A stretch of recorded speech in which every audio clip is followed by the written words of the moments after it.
Boa noite, gente. Vou começar a compartilhar minha tela. Nós vamos falar hoje sobre um assunto que é a minha paixão desde que eu descobri a nomenclatura FP&A, e que não necessariamente significa quando eu comecei a trabalhar sobre FP&A. O que eu penso muito sobre FP&A é que ele existia desde sempre como análises gerais de finanças, e aí, com o tempo, ele foi transacionando para análises comerciais, onde envolve mais a operação do negócio, e mais recentemente, ele expande muito para essa área de business partnering, de parceria de negócio. E a gente vai mergulhar um pouquinho nesse assunto, porque é onde realmente um profissional pode fazer a diferença dentro dessa área. Um profissional que ainda está somente na parte, ou na parte, não diria só do relatório da informação, mas o profissional que ainda está focado na questão de contribuir de informações, ele ainda não está pensando abrangente o suficiente para ter o impacto que a gente gostaria de ter. Então, quando a gente pensa em FP&A estratégico, essa é uma pecinha que não pode faltar na montagem deste quebra-cabeça. Muitos de vocês me conheceram por LinkedIn, algumas pessoas a gente já teve algum contato. Uma breve descrição de quem eu sou. Eu tenho 20 anos de carreira na área financeira, 25 anos de trabalho, efetivamente, 15 anos trabalhando em funções correlatas ao FP&A.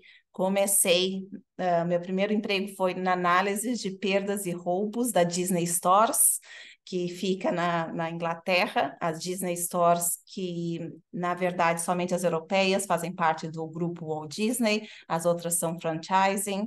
Então eu tive a oportunidade de trabalhar no headquarters que fica em Londres, e lá eu tive a oportunidade de passar para a área comercial financeira, entender um pouquinho das análises financeiras, e a partir dali eu tive várias funções que sempre foram correlatas em planejamento e entendimento da informação operacional da empresa. Vou falar de um jeito talvez um pouco diferente de como vocês escutam, para vocês começarem a correlacionar o que é FP&A de verdade. A gente, na verdade, existe até depois a gente vai estacionar lá no final, no XPA, que a gente vai ampliar esse conceito para vocês entenderem o que é o XPA e por que algumas pessoas usam esse conceito, que na verdade não é necessário desde que a gente englobe o que a gente vai conversar aqui. Então, tem esse papel de diretora global da ThoughtWorks por 12 anos.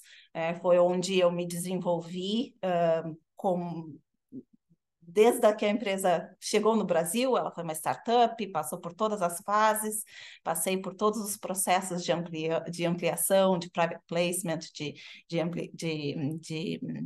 busca de novos investidores, de IPO e, recentemente, infelizmente, também de layoff, que a gente sabe que impacta muito pessoas de FP&A. Então, essa história de longa data chegou a este ano, onde eu resolvi me afastar, estou num sabático, fazendo com que eu possa reciclar um pouco do meu conhecimento, da minha pessoa, e ampliar também essa rede que era uma paixão minha, que desde 2016, quando eu conheci a Larissa do FPA Trends lá em Londres, eu fomento esse sonho e converso muito com ela que a gente vai trazer, né, ou ia criar uma comunidade aqui no Brasil.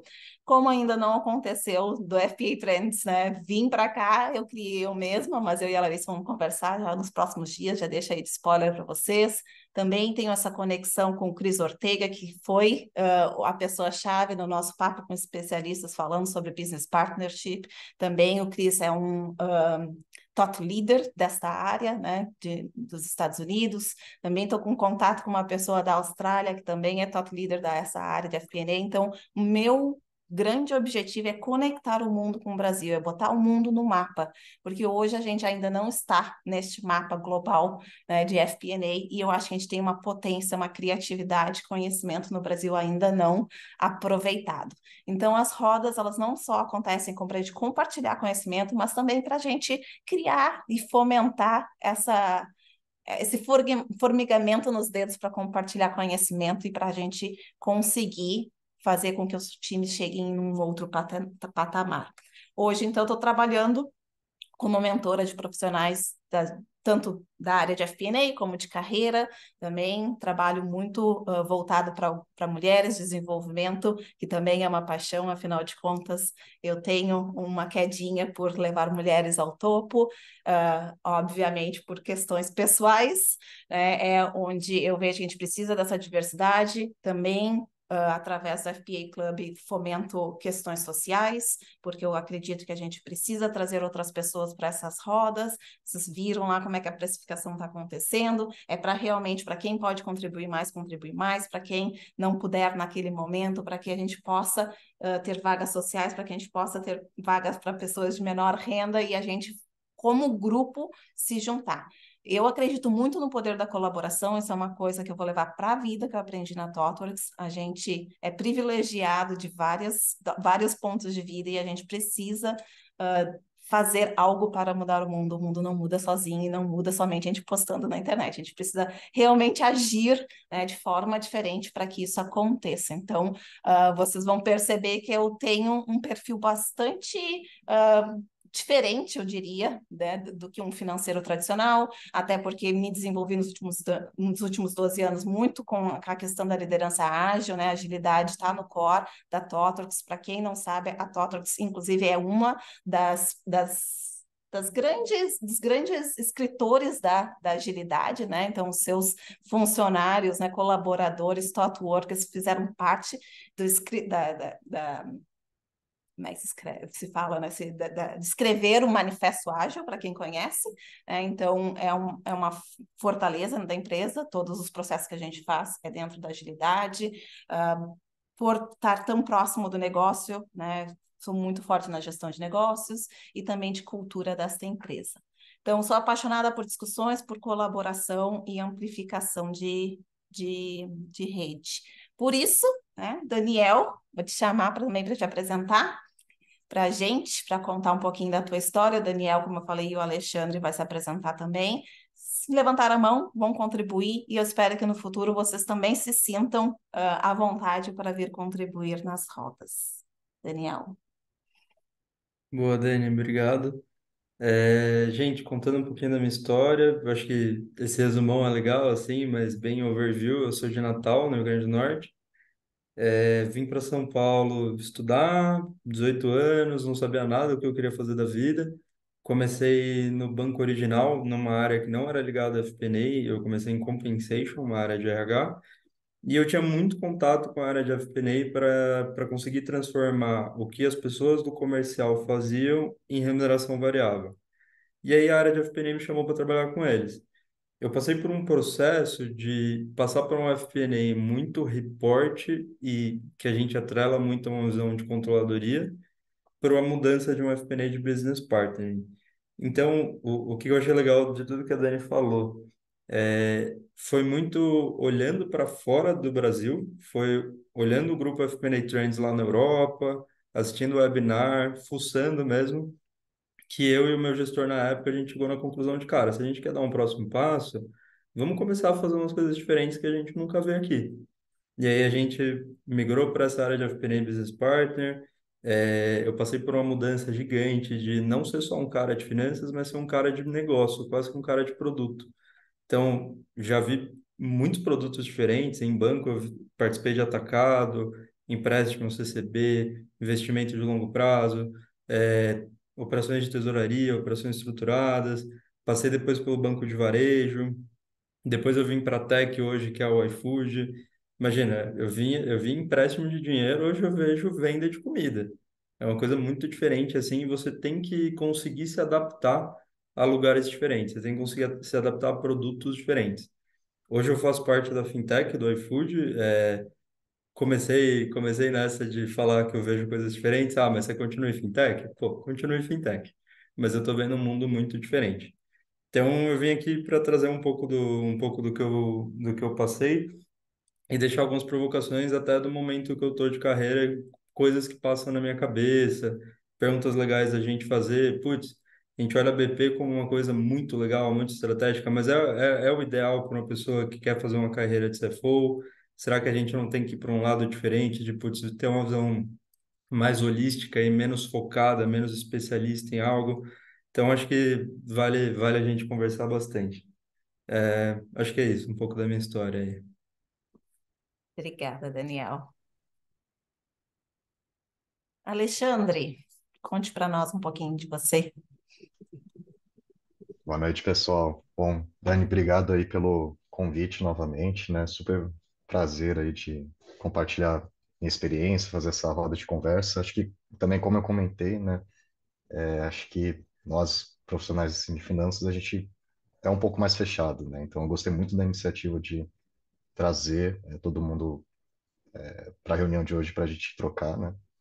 Figurinhas e contar um pouco mais da minha história, né? Então, eu sou formado em engenharia. Sempre gostei muito dessa parte de números, enfim, de análise, né? Só que o início da minha carreira não foi muito bem nisso, né? Meu primeiro emprego foi na área de compras, atuando na Monsanto, não sei se todos conhecem, mas ela foi adquirida depois pela Bayer, né? Basicamente, eu ficava muito focado em negociações, né? E aí, nesse período, foi muito bom para entender um pouco mais, né, do mundo corporativo, entender como funciona, né, as relações entre as empresas, né, principalmente na parte de concorrências. Só que eu senti um pouco de falta de uma parte um pouco mais analítica, vamos dizer assim, né. Foi, pô, eu fiz todo o meu currículo de engenharia, estou sentindo um pouco de falta de análise, né. E aí foi que surgiu, então, a oportunidade de eu participar de um programa de trainee, né. Então, eu entrei como trainee de finanças na Serasa Experian, né. Então, pô, uma empresa de serviços financeiros, né? Acho que todo mundo conhece mais as cartinhas, enfim, mas existe todo um pool ali de soluções digitais, enfim, que bancos financeiras utilizam, né? E eu acredito que foi nesse período aí de mais ou menos 4 anos, né, que eu comecei a adentrar mais no mundo financeiro, né? Então, assim, não conhecia nada de contabilidade, de parte mais finanças corporativas, né? Mas acho que quem tem uma base um pouco mais de exatas, né, acaba tendo uma certa facilidade para aprender, né? Então acho que foi muito nesse período de fazer os jobs rotations ali, né? Então eu tive a oportunidade de ir nas áreas de contabilidade, de contas a pagar, receber, entender ali bem o coração financeiro, né? E aí logo após esse finalização desse programa, eu entrei de fato numa cadeira ali de Finance Business Partner, né? Então, eu acho que ali, comparando com outras empresas, a gente tinha um FP&A mais voltado, como o Daniel comentou, né? Mais de consolidação, enfim, de reporte, mas a gente já existia essa estrutura de Business Partners, né? E por destino mesmo, eu tive a oportunidade de ser responsável por todas as áreas de negócio, então fui passando foi mais coincidência mesmo, né? Foi trocando de chefe ali, mas no final eu acabei passando por todas as unidades de negócios da Serasa, né? E foi muito enriquecedor, né? Entender como fazer essa ponte entre finanças e o mundo de negócios, né? Como você se torna um parceiro mesmo das pessoas que estão mais no business, né? Foi muito legal. E aí agora eu estou num desafio um pouco mais diferente, então eu estou no mundo de startup. Me chamaram para basicamente construir do zero uma área de finanças, né?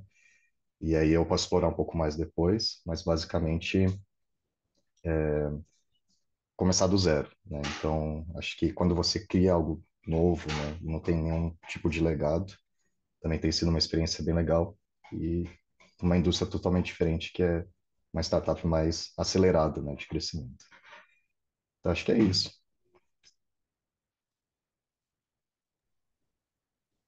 Obrigada, Alexandre. Eu vou só parar de compartilhar para eu reorganizar minha tela,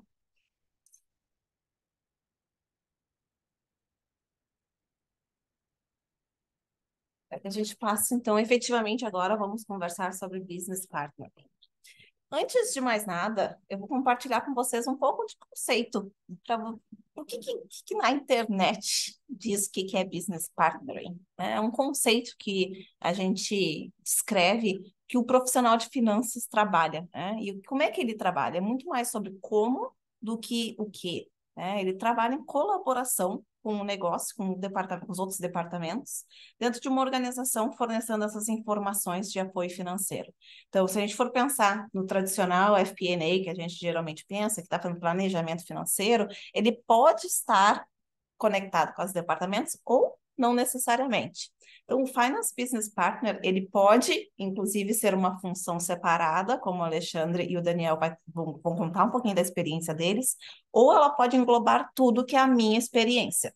Então, essa função de FBP, ela muda um pouquinho conforme a empresa. Tá? O objetivo, então, dessas pessoas é ajudar as organizações a tomarem as melhores decisões, aumentar a eficiência e melhorar o desempenho financeiro baseado em dados, que é a mesma do FP&A, né? Mas essa parte aqui com um olhar bastante operacional. Acho que a diferença, vamos dizer assim, do FP&A tradicional para o Finance Business Partner é que ele tem uma linguagem muito próxima do negócio, ele entende as dores do negócio, e é isso que a gente vai falar depois um pouquinho de benefícios, habilidades que estão lá na frente.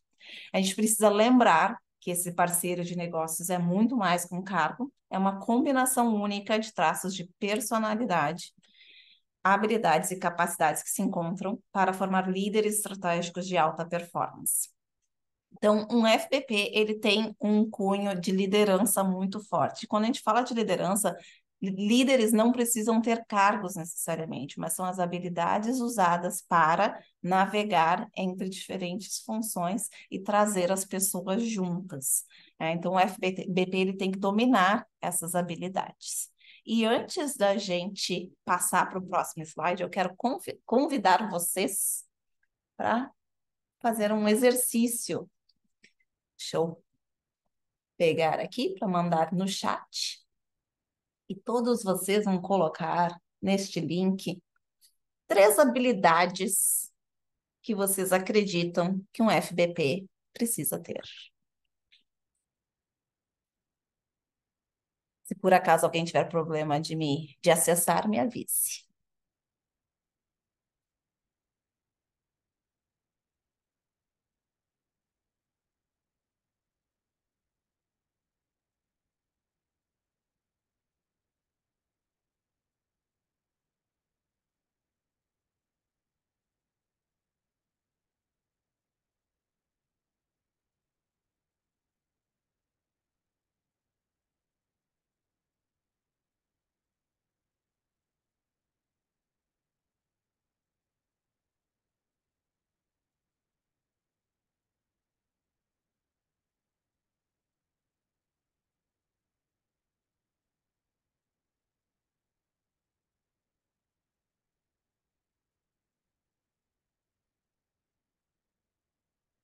Comunicação, flexibilidade, escutativa, análise crítica, tratamento de dados, agilidade, não sei, só tem 6 respostas. 9, 12, agora sim, começou a entrar. Comunicação, foco, negociação e persuasão, visão macro de negócio.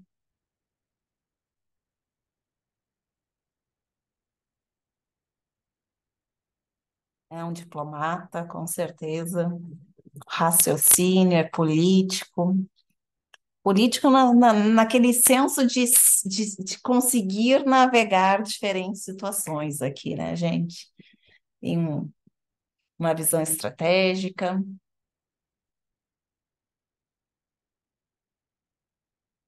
entende de tendências de mercado,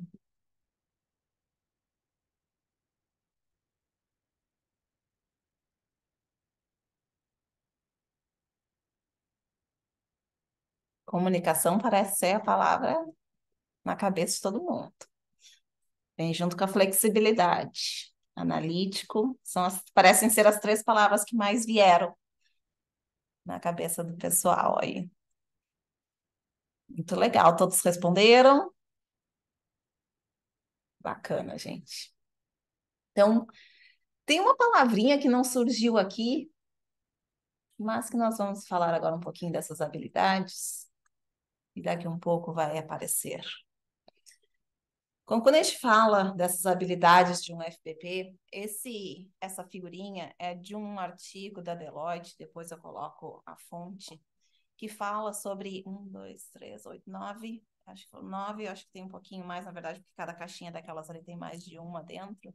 9 habilidades que a gente espera de um FPP. E muitas dessas habilidades foi colocada ali dentro da nossa Word Cloud, né? Acho que tem duas coisinhas aqui que não apareceram, ou duas não, talvez um pouquinho mais, mas tem a questão do foco no cliente, né? Então a palavra cliente não apareceu, então essa é uma questão para a gente pensar. Nosso foco tem que estar no outro, né? Então muitas vezes, muitos artigos tendem a elevar demais o FP&A quando a gente não é o centro da coisa. A gente é, na verdade, um servidor, né? A gente serve o negócio. Então, o cliente tem que estar no nosso foco, né? A gente tem que gerenciar riscos. Então, a gente vai falar sobre isso depois também. O que é gestão de riscos dentro da FP&A? Gestão de projetos. Aqui fica bastante linkado com pessoas que já estão num FP&A de maturidade bem mais alta do que um FP&A mais baixo. Projetos pode ser desde projetos financeiros, gestão desse projeto não é financeiro, mas não é sobre isso, é sobre grandes projetos de implementação que estão conectados com inovação e liderança. Então, quando eu penso em gestão de projetos, muitas vezes o FP&A, onde eu trabalhei, a gente estava puxando, questionando status quo, melhorando processos, melhorando sistemas, melhorando como é que os departamentos se conversam também. Então, alguma habilidade aqui que surpreende vocês, ou que não foi mencionado, que vocês gostariam de trazer?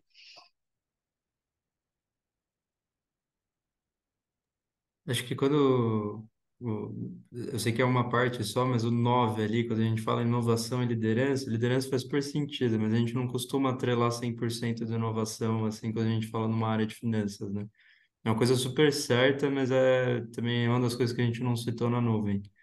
Então, putz, como que a gente faz isso da forma mais rápido? Como que a gente faz essa parte que todo mundo fala que é o FP&A mais core mesmo, assim, né? De forma mais rápida para poder agregar mesmo. Acho que essa inovação e liderança é uma coisa que a gente fala pouco, mas bem importante mesmo para a gente. Também quero comentar, você já até falou, Dani, mas gestão de projetos eu acho que é bem interessante, porque muitas vezes o projeto está atrelado ao como o FP&A trabalha.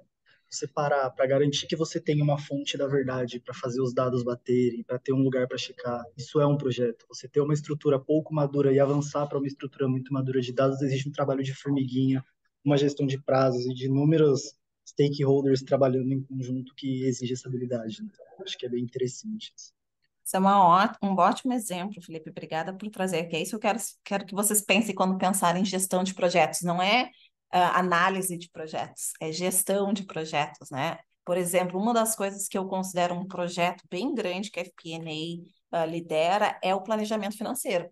Antes de fazer o planejamento, a gente precisa gerenciar esse projeto, que é todo o planejar o planejamento, que é o que eu falo sempre, né? Que é comunicar, trazer as pessoas, deixar bem claro, colocar coisas na agenda dos departamentos para eles saberem não serem pegos de surpresa, para que eles não fiquem desconfortáveis. Então, essa gestão, né, de projetos é muito importante e bem conectada com liderança.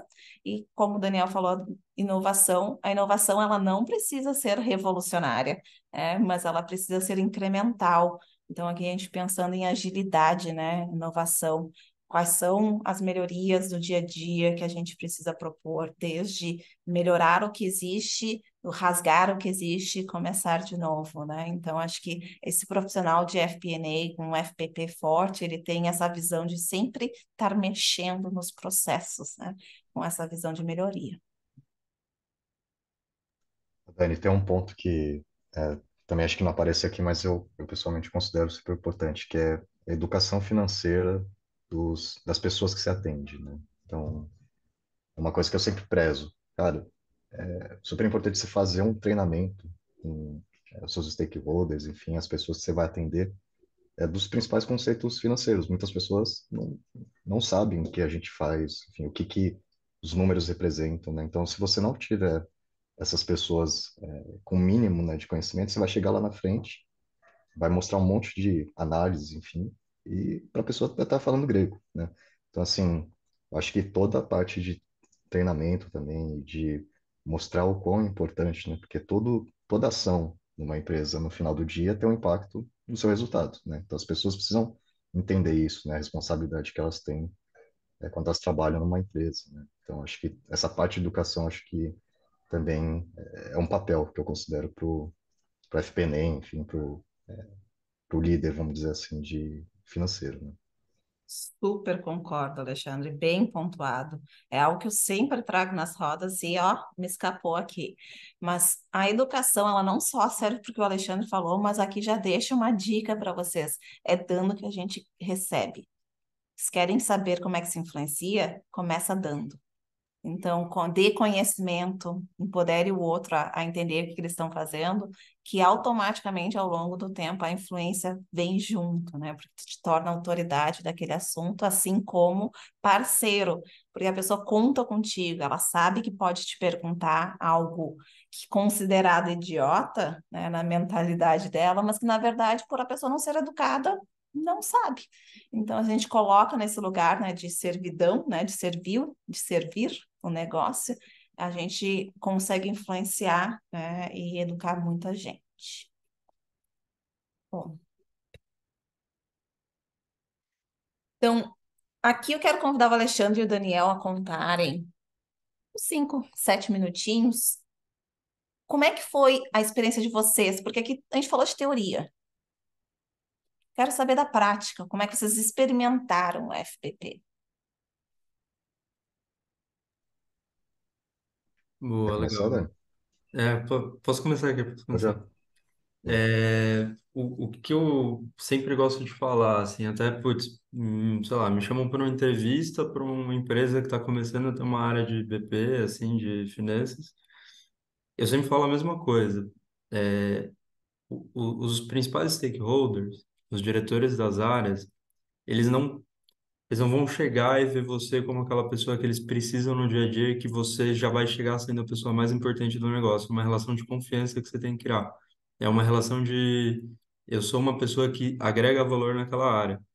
Recentemente, conversando com um dos diretores aqui do iFood, ele até me falou, cara, você vai chegar lá, ele vai olhar como uma pessoa que vai ser, quer ser o dedo duro de que tá batendo ou não tá batendo meta. O que que você precisa fazer? Você precisa virar um enabler do negócio. Você está ali para ajudar ele, você tem uma visão muito mais holística do que acontece no negócio, porque ele precisa pensar no macro. Você pensa no modelo de gestão, você tem o estratégico, você tem o tático e você tem o operacional. A gente tem uma visão muito maior do tático, enquanto o diretor do business, o head do business, a head do business, quem for, tem uma visão muito mais estratégica. Então, eu comecei essa carreira atendendo um diretor de cartão de crédito na época. O que que foi o principal diferencial que eu levei? Ele não sabia muito bem as alavancas que ele tinha dentro de um negócio super complexo que é cartão de crédito, que você envolve análise de risco, envolve análise de crédito, pagamento para bandeira, para processadora, custo de cartão, custo de entrega. E eu consegui dar essa visão holística, consegui dar essa visão de, putz, e se a gente negociar esse cara? Se a gente for atrás desse fornecedor? Como que a gente pode mexer no seu PNL para poder você ganhar mais de um lado e do outro lado investir em growth do teu negócio. Então, eu acho que a carreira de business partner acaba sendo muito mais um cara que tem que chegar tentando ganhar espaço para depois conseguir também ser uma pessoa que vai cobrar por esse espaço, que vai poder chegar e ser um pouco, é um pouco no final que a gente não quer falar, mas ser um pouco o dedo duro do negócio, que é uma coisa que a gente acaba fazendo bastante. Então, acho que isso é muito ser business partner do negócio, como que a gente consegue ganhar uma confiança para cada vez mais a gente ter esse espaço. Qual que é o goal de um business partner, na minha opinião, tá? Que é uma coisa que vocês vão ver que não vai ser todo momento que você vai conseguir isso, mas sempre que você consegue sentir que chegou um passo a mais. Qualquer produto novo, qualquer número que a pessoa, que o stakeholder que você atende suba, qualquer análise mais profunda que ele queira fazer, ele chega para você. Ou ele te pede ajuda, ou ele te pergunta se faz sentido, ou ele quer fazer junto com a sua área, para poder também ter ali uma visão de finanças que é muito diferenciada. Então, vou dar um exemplo super que eu tive aqui na minha vida no iFood. Eu cheguei atendendo a área de meios de pagamento, eu criei uma relação de confiança gigante. A gente fez vários projetos novos, a gente fez várias mudanças que levaram um business que dava, um produto dava 14 milhões de receita por mês, passou a dar 20 depois de 6 meses. Então, para mim, foi uma coisa super legal. Essa área chegou confiando em mim demais. Eu cheguei a construir essa relação. Depois eu ganhei uma outra área de benefícios.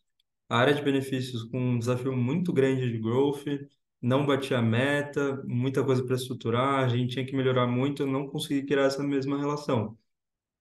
Meu desafio estava sendo muito diferente. Como que eu consigo ganhar primeiro uma relação boa com o business, com um conhecimento que eu nunca tive na vida, que era como que eu vou melhorar a máquina de aquisição de uma BU que vende B2B ao invés de B2C. E esse é um desafio que eu ainda estou passando, é uma coisa super difícil, assim. Então, dando meus 20 centavos aqui do negócio, eu acho que esse é o principal desafio do CBP. Como que você consegue ler o desafio de cada business, chegar, ser uma pessoa que causa a diferença e que ganha respeito do business mesmo, que eles te veem como uma pessoa que está ali para ajudar. Não é um caminho fácil, eu acho que é um caminho super difícil. Aqui no iFood a gente tem vários exemplos de mudanças que a FP&A fez no business. O Dourado está aqui, a área dele fez uma mudança gigante, que foi conseguir dar as alavancas necessárias para o business para ele realmente se pagar. Chegar na área de growth e falar, cara, você tem que dar cupom para essa pessoa e não para essa. E esse é o grande goal de FP&A. Não é fazer o reporte mais bonito, não é fazer o reporte, acertar o que é cost of sales, o que é SG&A, custos diretos. É realmente fazer algo que faça diferença para o business. E, enfim, eu acho que essa em linha geral é o que eu vejo que é mais importante aqui para a FP&A, tá? Legal, Alexandre. Eu vou tentar contar de forma breve, assim, como foi a minha experiência, né? Então, eu atuei como business partner na Serasa, né? Por mais ou menos ali uns 3 anos. E, como eu comentei, lá já era um pouco mais evoluído esse conceito, né? Então, eu também não tive muito parâmetro de entrar numa empresa que não existia essa estrutura. Mas como que funcionava, né? Você tinha uma área de FP&A, que era muito um perfil muito mais de reporte e consolidação dos resultados das unidades de negócio, né? E aí você tinha uma outra unidade par, né? Que eram os business partners, que aí cada consultor, vamos dizer assim, né? O gerente, ele é responsável por uma área de negócio dentro da empresa, né? E aí como funcionava essa dinâmica efetivamente no dia a dia, né? As variações, enfim, de contra-orçamento, as explicações vinham muito dos business partners, né? Porque no final do dia são as pessoas ali que estão mais em contato com o negócio, né? Então, o que que traduz de fato aqueles números? O que está acontecendo ali na ponta, né? Nas vendas, nos produtos, em conversões, enfim. Então, a gente era muito, ficava meio que no meio do caminho, né? Então, você tinha que tanto atender a área de finanças, né? Ali reportar para o diretor financeiro, né? Só que ao mesmo tempo também tinha um segundo chefe, que era o VP, enfim, o diretor ali da área de negócio. Então, no final do dia, você tinha que conseguir a confiança dos dois, né?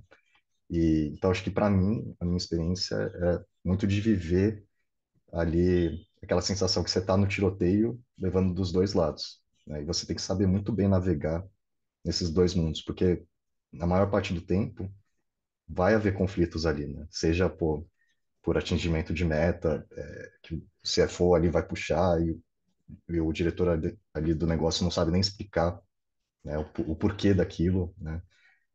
E ao mesmo tempo do outro lado, né?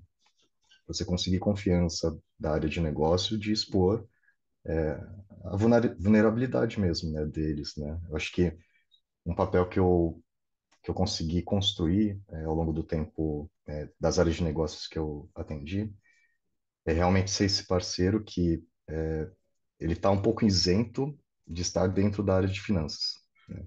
Então, as pessoas te verem como realmente parte daquele negócio, né? De mostrar, putz, aqui eu tenho um certo desconforto de mostrar essa informação.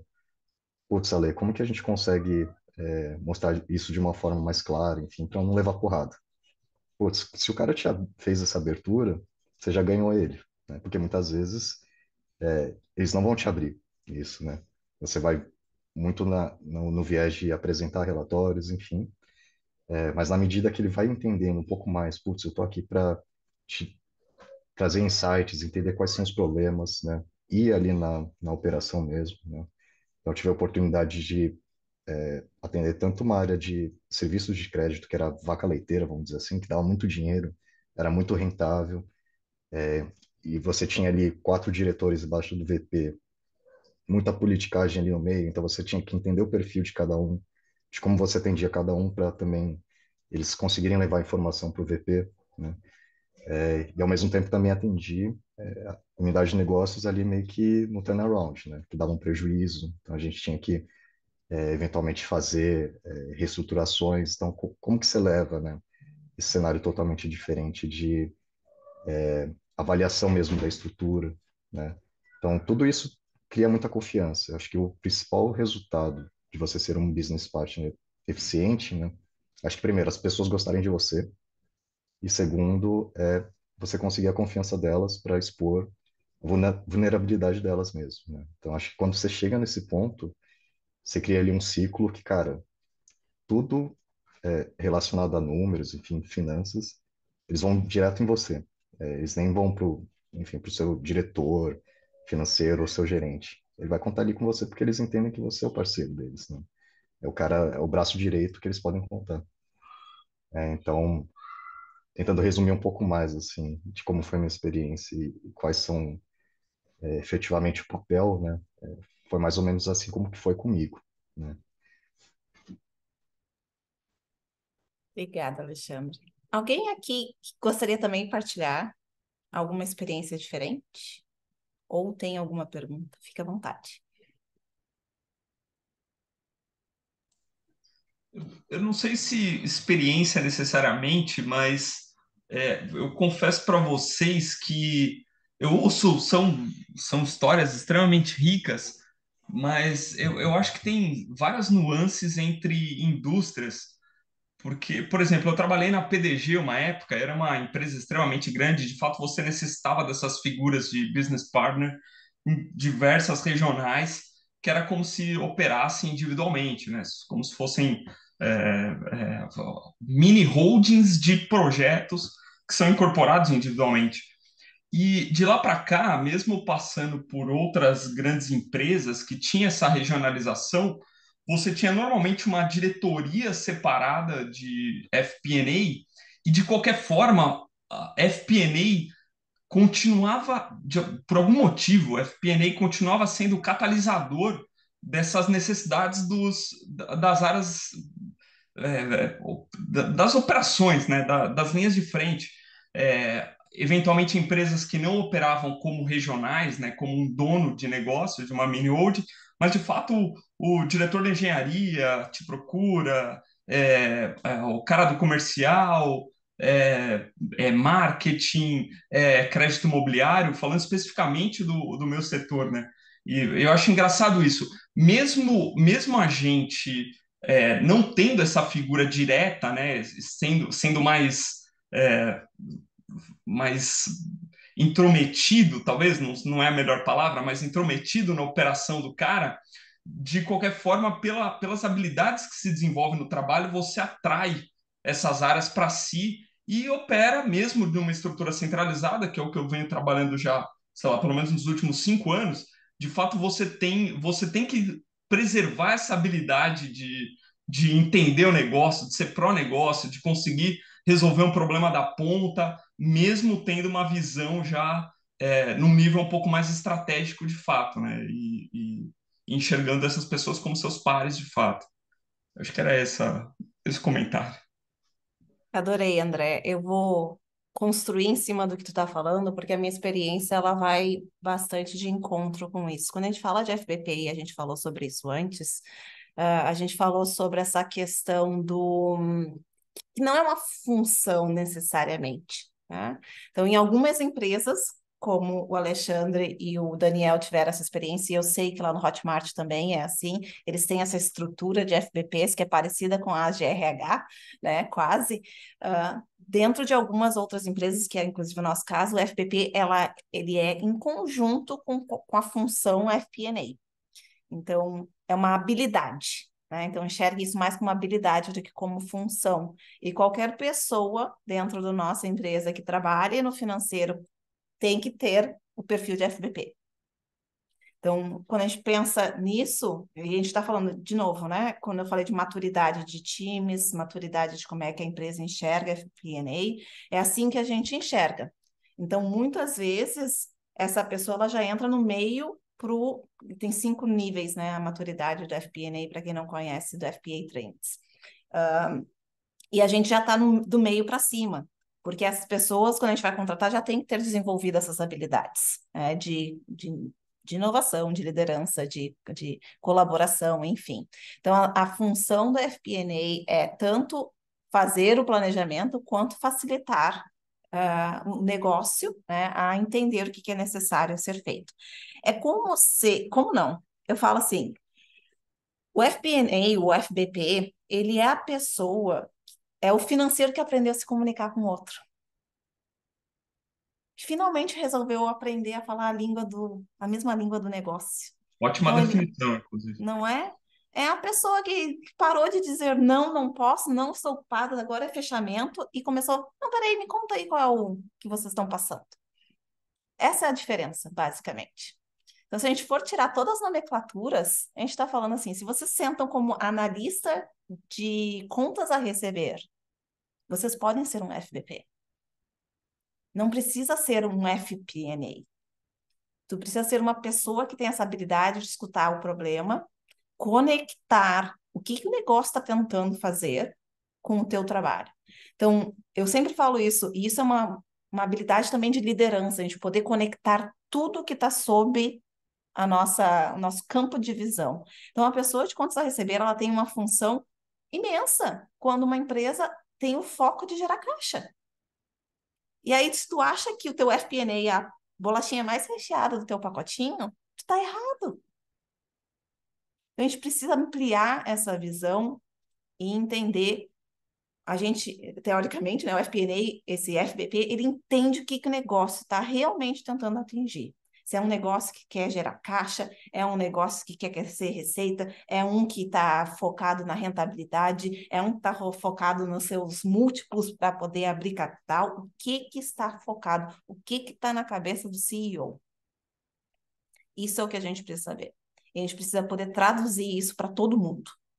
Seja para o analista de contas a pagar, seja para o analista de marketing que te dá o planejamento deles, seja o diretor comercial. Porque a gente precisa traduzir essa estratégia numa linguagem fácil que se conecte com os demonstrativos financeiros. Eles estão nem aí onde é que mora no demonstrativo financeiro.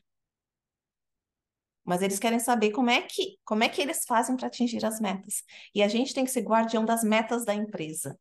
E aí, puxando um pouco o que o Alexandre falou, o meu posicionamento para essa bola dividida que a gente vive é sempre dizer, eu tô aqui pela empresa, eu não tô aqui nem pelo meu CFO, nem pelo meu CMO. Eu estou aqui pela empresa. Este é o meu papel. A estratégia é tal. Eu chamo a estratégia quando eu quero defender alguma coisa. Eu não chamo uma pessoa. Então, uma pessoa sábia dentro de FBP, ela sabe aonde se colocar para evitar esses jogos políticos. Então, é a gente aprender onde a gente se esconde, onde é que a gente se esquiva, onde é que a gente se coloca para desviar dessas manobras que vão acontecer no negócio. Então, no meu caso, o FBP, ele é incorporado nas pessoas. Tudo que a gente faz.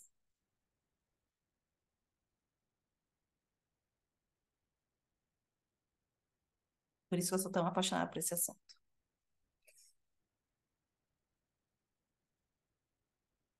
Bora, então, para os benefícios. Gente, minha tela está querendo... Olha aí, ó, eu disse, ela está querendo morrer bem hoje. temporal, internet falhando, computador é a conjunção. Mercúrio está retrógrado. Não sei se vocês gostam de astrologia, eu gosto. Mercúrio retrógrado significa que as comunicações eletrônicas vão falhar. Tá aí a prova. Mas vamos lá, que enquanto estiver funcionando, a gente vai. Então, a gente vai ter que Não, ler. para FP&A também é bom ter esses conhecimentos. Como? É bom ter esses conhecimentos também para FP&A, né? Fazer uma projeção de Super, longo prazo também tem um viés. super, gente. Nas minhas mentorias, eu sempre surpreendo as pessoas, porque as pessoas vêm buscar uma coisa e saem com uma lista de coisas para ler. A gente precisa ser esperto, a gente precisa ampliar o nosso repertório para conseguir atingir os nossos objetivos. E queiram vocês gostem ou não, ou achem legal o que eu estou falando ou não, a astrologia dá um recadinho quando você deve falar com seus coleguinhas ou quando você não deve falar com seus coleguinhas. Seja esperto, use tudo que tiver ao seu alcance para te ajudar, porque senão a gente cai em cada enrascada. E sempre acontece. Bom, gente, então quais são os benefícios de um FP&A de impacto estratégico? Então, aqui tem a parte teórica, tem a parte efetiva, né? Quando a gente fala de tomada de decisão assertiva, o que efetivamente a gente está falando aqui? Tem duas partes dentro dessa questão. Uma delas é prover dados reais, orçados, com informações, com assertividade, né? Num tempo certo, num formato certo que as pessoas saibam ler, mas também tem como usar estes dados para influenciar a decisão. E aqui já são dois níveis. De novo, FP&A tem vários níveis, várias nuances. Uma pessoa que consegue ser o influenciador, ele precisa ser capaz de pegar aquela informação e pegar só o número que importa para quem você está conversando.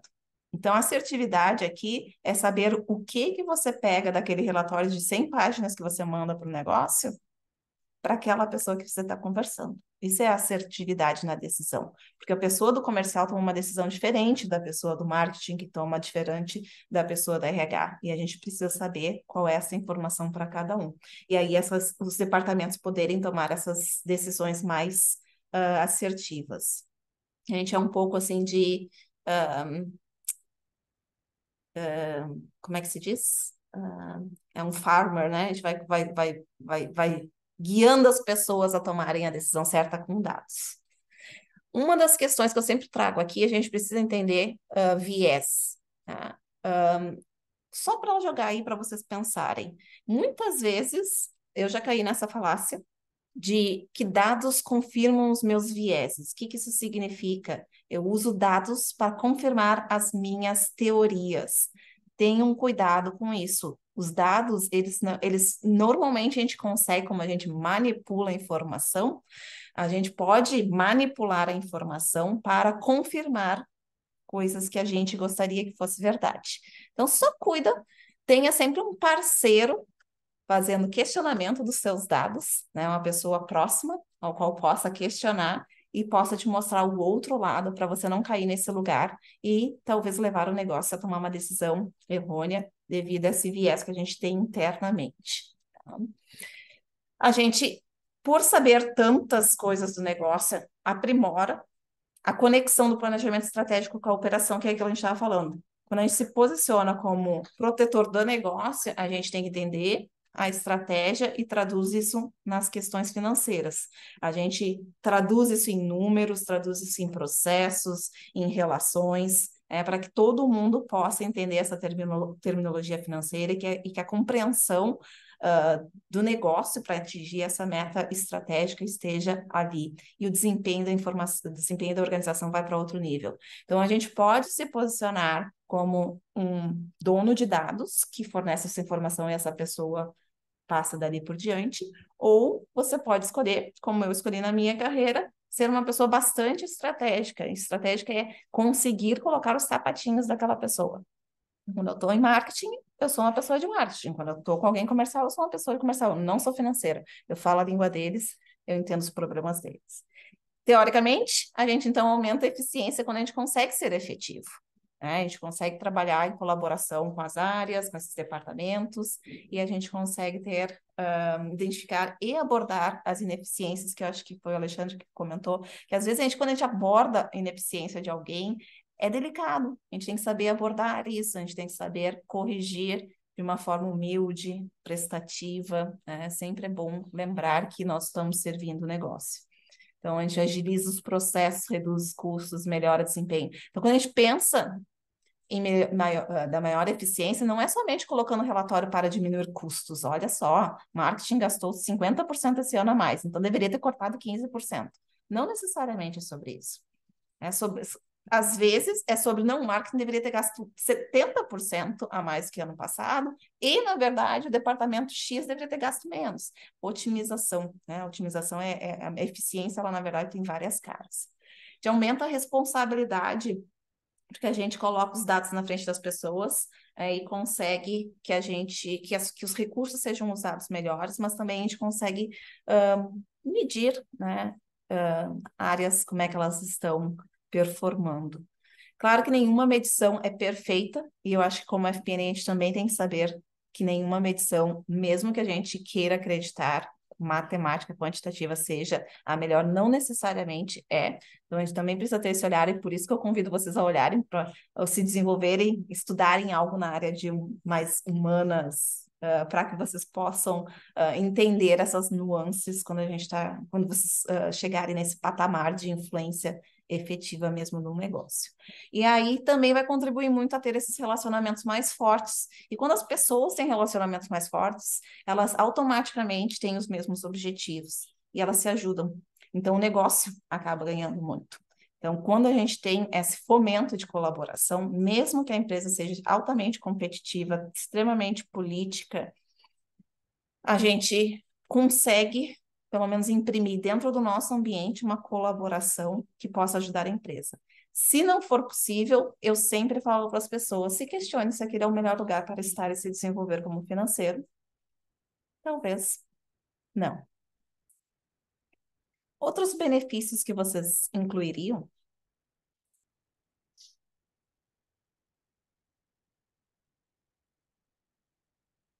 Mudança de processo, trazer tecnologia, trazer novas ideias, ser a pessoa que muda parâmetros, que conecta com a contabilidade, que sacode a controladoria, tudo faz isso parte do mundo do FP&A também, desde que a gente aprenda a se conectar, né, com as pessoas. Então fica aqui tudo dentro deste pacotinho. Por ser muito novo de área, eu não posso citar de benefícios que eu já em FP&A acompanhei, né? Mas no último mês, eu ouvi falar de um que uma outra área passou aqui, que é muito interessante, porque tem um novo negócio e eles não tinham a quebra de quais parceiros vale mais a pena investir e quais trazem um retorno maior. E isso foi uma demanda que surgiu dentro do time de FP&A, de uma outra equipe aqui, e eles levaram esse questionamento para o CEO da empresa, né? Tipo, olha, a gente tem todos esses parceiros e esse aqui é o que traz o melhor CAC. É o que o CAC é menor, é o que traz um retorno maior. E por que a gente não está investindo mais nesse cara? Aí a resposta do CEO foi: eu não tenho ideia. Eu não tenho ideia. Ele não tinha a menor visibilidade de que aquele parceiro era o mais relevante. Aquele parceiro era a Bing, né? Investir em anúncios na Microsoft, na Bing. Realmente, eu imagino que ninguém aqui tenha a ideia também que investir na Bing dá dinheiro, mas dá. E era um negócio super efetivo que ninguém nem sabia. Então, se não fosse uma decisão, se não fosse uma análise trazida pela área de FP&A, provavelmente a gente ia continuar investindo em parceiros que tinham um custo maior, um retorno menor, porque essa quebra de parceiros não era prioridade. Então, acho que essa mudança de paradigmas, esse trazer um olhar diferente do que o negócio está olhando, é um super plus, né? Uma influência super positiva. Super, Felipe. Eu acho que, na verdade, eu também diria que é trazer a pergunta, tá? Porque eu poderia responder exatamente essa mesma pergunta do Felipe, dizendo porque esse é um parceiro que tem conflito com a nossa cultura. E aí a gente, como financeiro, está só focado no CAC. Por isso que eu falei para vocês, tudo tem dois lados. Mas se a gente se colocar como questionadores, mas por que a gente não faz isso? Sabe? Né? Colocar hipóteses na mesa em vez somente de soluções, né? A gente pode trazer pessoas a pensarem, a ampliar o pensamento de todo mundo. Então, tem esse olhar também, que eu falo sobre isso porque nós financeiros temos a tendência em focar demais em quanti. né? E às vezes a gente tem que olhar para o quali também. Mas é muito boa essa ponderação, Felipe. Aqui, o Chris Watting, vocês devem conhecer também, é outro influenciador. Também conheci ele na Filadélfia ano passado, já fizemos alguns trabalhos juntos. E acho que aqui o que traz essa segunda frase, que ele fala que grandes parceiros de negócios não apenas acionam o alarme quando os líderes querem correr riscos desnecessários, não é só aquele que diz não, não pode, mas é aquele que recomenda que vale a pena tomar o risco. É aquele que realmente senta ali, tá, como é que tu quer fazer isso? Vamos calcular aqui, vamos fazer uma análise completa e vamos botar isso para... É um enabler, né? É um habilitador das ideias do negócio. Implementação de FP&A, de FP&A, não, de FPP. Aqui eu tenho algumas dicas, mas antes da gente pular para elas, Alexandre, Daniel, qualquer pessoa que tenha implementado, por onde vocês começaram? O que vocês acham importante? A gente já falou de várias coisas. A pergunta seria mais para implementar, começar do zero uma área de FBP, certo? Só para entender. Não diria área, mas implementar a ideia, né, o conceito, as habilidades. Pega num time, aqui o pessoal deve ter times híbridos, né, vamos dizer assim, que não vão formar uma arma, ninguém vai conseguir contratar ninguém. O que a gente começa? Por onde a gente começa? O que vocês acham dentro da perspectiva de vocês? Gente, Como você qualquer pessoa que quiser comentou, abrir o microfone e falar, fica à vontade. Aqui é né? bem. Acho que como você comentou, Dani, não precisa ter um papel, né, de FBP. Você precisa ter um mindset direcionado para isso, né, um comportamento, né, independente da sua área. Eu acho que uma característica importante é ter curiosidade, né? Acho que uma coisa que eu sempre falo para as pessoas que trabalham comigo, né? Não é porque um processo é feito dessa forma, ou como a gente já vem fazendo ao longo do tempo, que precisa continuar, né? E além disso, o que está atrás daquilo, né? Por que a gente faz isso, né? Por que a gente monitora tal indicador, enfim. Eu acho que todas essas perguntas do porquê, elas são muito importantes, né? Então, eu estaria, cara, ter curiosidade de entender o negócio. A construção de relacionamento é super importante. Eu considero o happy hour extensão do trabalho. Assim, se você vai começar a atender uma nova área, né, como um BP, né, ou mesmo ter um cliente interno da empresa, tenho certeza que você vai sair no bar com muito mais insight do que dentro do próprio escritório, né? Então, assim, entender as dores da pessoa, né, do negócio, quais são os planos que eles estão vislumbrando para o futuro. Acho que todas essas perguntas vão te dar ali munição mesmo para você entender, putz, o que que é o mais importante? O que essa pessoa espera de mim, né? E aí você vai galgando ao longo do tempo essa construção de confiança, né? E de ele entender que você realmente faz uma diferença, né? Eu até queria compartilhar, Dani, aproveitando esse tempo, como eu entrei numa startup agora, foi do tipo, cara, precisamos de um financeiro. Então, logo assim, que vieram falar comigo, cara, esse cara é o de finanças, né? Tipo, ele vai, pô, vai implementar coisas de contas a pagar, receber, RP, toda essa parte processual. Então, assim, não existe FP&A, é tudo financeiro, né? E aí eu já tô mais ou menos, vou fazer 2 anos, né, nessa empresa. E eu tive um super resultado muito legal agora, que é, cara, próximo reunião de liderança dos heads, né, de planejamento estratégico, vamos levar o Alê, né? Porque, assim, não faz sentido a gente fazer um plano hiper, mega, megalomaníaco aqui, né? Se a gente não entender se faz sentido, né? Então, pô, por eles me chamarem, né, para essa discussão, mostra, putz, faz sentido essa pessoa estar na estratégia, né? Então, acho que esses tipos de resultados você vai colhendo ao longo do tempo, mas mostram muito como você construir, principalmente essa ponte aí como parceiro, né? Daniel, se eu não me engano, tu, na verdade, falasse até já um pouquinho sobre que tu sugeriu essa implementação. Como é que foi, né? Eu acho que também tem ali uma história para contar. Não, isso aí, isso aí. A gente estava passando muito por um momento de, putz, a área tá bem vista, tá estabilizada, mas o que que é o além disso, né? Mas falando como que foi, eu acho que tem dois caminhos que geralmente você trilha quando você está nesse momento. O caminho de se você já conhece o negócio e o caminho de ser um negócio muito novo. O negócio era muito novo para mim. Putz, eu comecei a ser business partner com agronegócio dentro do banco original. Eu não fazia ideia do que era. Então eu lembro que o meu começo foi, cara, eu preciso pegar as pessoas que eu sei que são muito boas, as pessoas chaves da área, da área do agro, conversar e entender como que funciona mesmo. Então, eu acho que a gente vê muita frase naquela apresentação da Dani, era business acumen. Você precisa ter um conhecimento de negócio muito forte, e isso é o que eu acho que é muito importante no começo, é saber do que você está falando, saber quais são as alavancas daquele negócio, o que que pode gerar mais receita, o que que pode gerar mais custo, e aí você já vai conseguir estar muito mais munido de informação.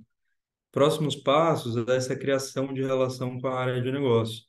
Então, eu acho que o mais importante para o dono do negócio é ter visibilidade de como que ele vai andar com o tempo. é, Projeção semanal, projeção mensal, quanto que você vai dar de resultado, quanto você vai dar de resultado daqui meses, anos, enfim. É a gente conseguir traduzir para o cara o que ele está fazendo no dia a dia, o que que isso vai virar no final para ele de resultado. Muito o que o Ale falou, o que que adianta fazer um monte de decisão se ninguém está ali para falar se aquela decisão faz sentido ou não do lado financeiro? As pessoas de negócio estão muito voltadas na estratégia do que tem que fazer para chegar lá. Mas e aí, esse momento do chegar lá é uma coisa que se paga? É uma coisa que faz sentido para a gente no longo prazo? Então, meu momento de começar a CBP foi muito esse. Putz, eu vou entender o que que movimenta naquele negócio, vou entender o que que a gente precisa para gerar mais dinheiro, seja vender produto, seja dar empréstimo, seja fazer uma operação estruturada, para aí eu começar a entender os KPIs daquele negócio e entender como que a gente pode gerar alavancas. Foi diferente, por exemplo, do meu caso aqui no iFood. Eu já conhecia o business de payments, não conhecia a parte de delivery, assim, mas eu vim para atender payments primeiro. Mas eu já conhecia um pouco das alavancas, como que a gente pode negociar com bandeira, como que a gente pode negociar com processadora, como que a gente diminui os custos de processamento. E aí, o meu negócio foi completamente diferente. As pessoas da área de negócio não tinham tanta visibilidade do dia a dia delas. Eu criei KPIs para conseguir fazer um acompanhamento diário super automatizado para conseguir explicar para eles o que acontecia no dia a dia, trazendo todo o lado de negócio para uma visão financeira. E foi aí que eu consegui ganhar a confiança deles. Então, eu passei um pouco pulei um pouco essa etapa do ter que fazer o hard work de sentar com gente, entender o que que é isso, como é que funciona o processo, como é que funciona o dia a dia, como que você cria um contrato novo e tal. E eu pulei a etapa já de criar uma forma automatizada de já trazer os KPIs que eles não viam tão bem. E aí conseguir trazer insight a partir disso. Então, eu acho que aqui a gente tem pessoas diferentes, mas eu sempre tendo para um lado o FP&A um pouco business mesmo. Quer dizer, muito mais business. E ao mesmo tempo eu sinto dificuldade disso pelo outro lado. A gente fala um pouco aqui das áreas FP&A corporativo ou FP&A business partner. Eu sinto que eu tenho uma deficiência hoje em ser um FP&A corporativo. Quando a gente entra numa análise de caixa muito profunda, quando eu tenho que ter de balanço, eu não conheço. É bom para mim? Putz, não. Eu quero ser CFO, estou na carreira de finanças, eu quero um dia chegar lá em cima. O que que isso quer dizer? Alguém aqui contrataria um CFO que não conhece mesmo de caixa? Alguém aqui contrataria um CFO que não tem uma visão tão profunda, talvez não tão profunda, mas talvez é mais generalista assim dos business? Então eu acho que é uma coisa assim, a gente foca muito na carreira de business partner, mas a gente tem que ter esse lado que a Dani falou, de conseguir falar a língua de todo mundo e muito bem a língua de finanças, que é uma coisa que é uma dificuldade de um profissional que sempre foi de business partner, que nem eu, por exemplo. Daniel, poderia comentar como fica essa... Vou Boa. repetir a pergunta aqui em voz alta, Daniel, só porque está sendo gravado e a pessoa não está lendo. Ah, boa. Então, poderia comentar, por favor, como foi a criação desse sistema de KPI que você criou? Boa. Não sei se dá para falar de sistema em si, mas o que que foi, né? Eu cheguei no iFood, a gente tinha um produto chamado antecipação de recebíveis em D7. É, a gente acompanhava muito numerão, assim, de quanto que aquele produto trazia de receita. E aí as pessoas estavam vendo aquele número grande, a área tinha acabado de ser criada e não sabiam muito bem como acompanhar aquilo. E aí eu comecei a fazer deep dive. Putz, e se a gente olhar uma abertura de quantos restaurantes aderem a esse produto e o ticket médio deles, será que cresce aonde? Cresce em quantidade, em ticket médio? A taxa que a gente cobra faz sentido? Então, vai parecer meio bobo quando eu falo assim, mas eu literalmente fui pegando número em cima de número, testando, visão bonita, visão feia. Umas visões ficaram horríveis, não faziam sentido nenhum. E outras visões deram uns insights gigantes. Uma coisa que às vezes a pessoa de negócio não pensa, porque ela está muito focada em entregar o produto, por que que a gente cai? Por que que a gente não cresce? Por que que a gente está andando de lado? Isso são perguntas que às vezes parecem simples, mas eu comecei a testar formas diferentes de ver, e no final a gente descobriu que o produto estava caindo e o problema não era porque o produto era ruim, era porque o iFood estava tendo uma saída dos restaurantes. Isso só veio porque eu estava fazendo uma análise de por que que saía, enquanto as pessoas do negócio estavam muito do outro lado focando em, putz, a gente precisa entregar aquele outro produto que está no roadmap para entregar ontem, precisamos fazer isso agora. Então, a criação dos KPIs aqui, em cada empresa é de uma forma diferente, mas no nosso caso, as pessoas de FP&A têm que ter um conhecimento de code muito forte. A gente programa em SQL, geralmente a gente mexe com um dado muito bruto mesmo, mas eu não gosto de dar essa verdade como para todas as empresas, porque cada empresa tem uma forma diferente de ver. Mas a gente passa por essa etapa de conhecer os dados que você trabalha, do business que você trabalha, e aí começar a criar visões sobre ela. Não sei se a pergunta era muito sobre isso, tá? Mas se quiser complementar, podem perguntar de novo.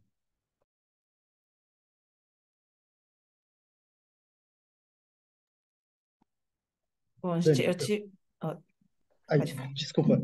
Eu quero até trazer um ponto, né, que o Dani falou aqui da cultura do iFood de usar bastante SQL, mais do que só a skill técnica de entender como construir o código em SQL, você tem que ter a curiosidade de procurar nas milhões de tabelas que você tem à disposição, onde tem os dados que você precisa e quais são as melhores tabelas, porque às vezes tem aquele dado, mas a tabela não traz todo o resto das informações.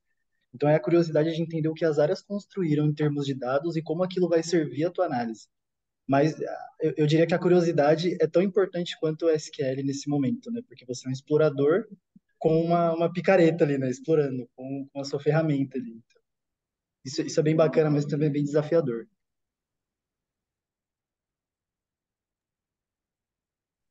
Ou seja, então, vocês estão querendo dizer que conhecer SQL é fundamental para, dependendo qual análise for feita, aí um profissional de FP&A tem que ter esse conhecimento, ao menos um nível um pouco básico aí para conseguir desempenhar e fazer um trabalho nesse sentido. Depende.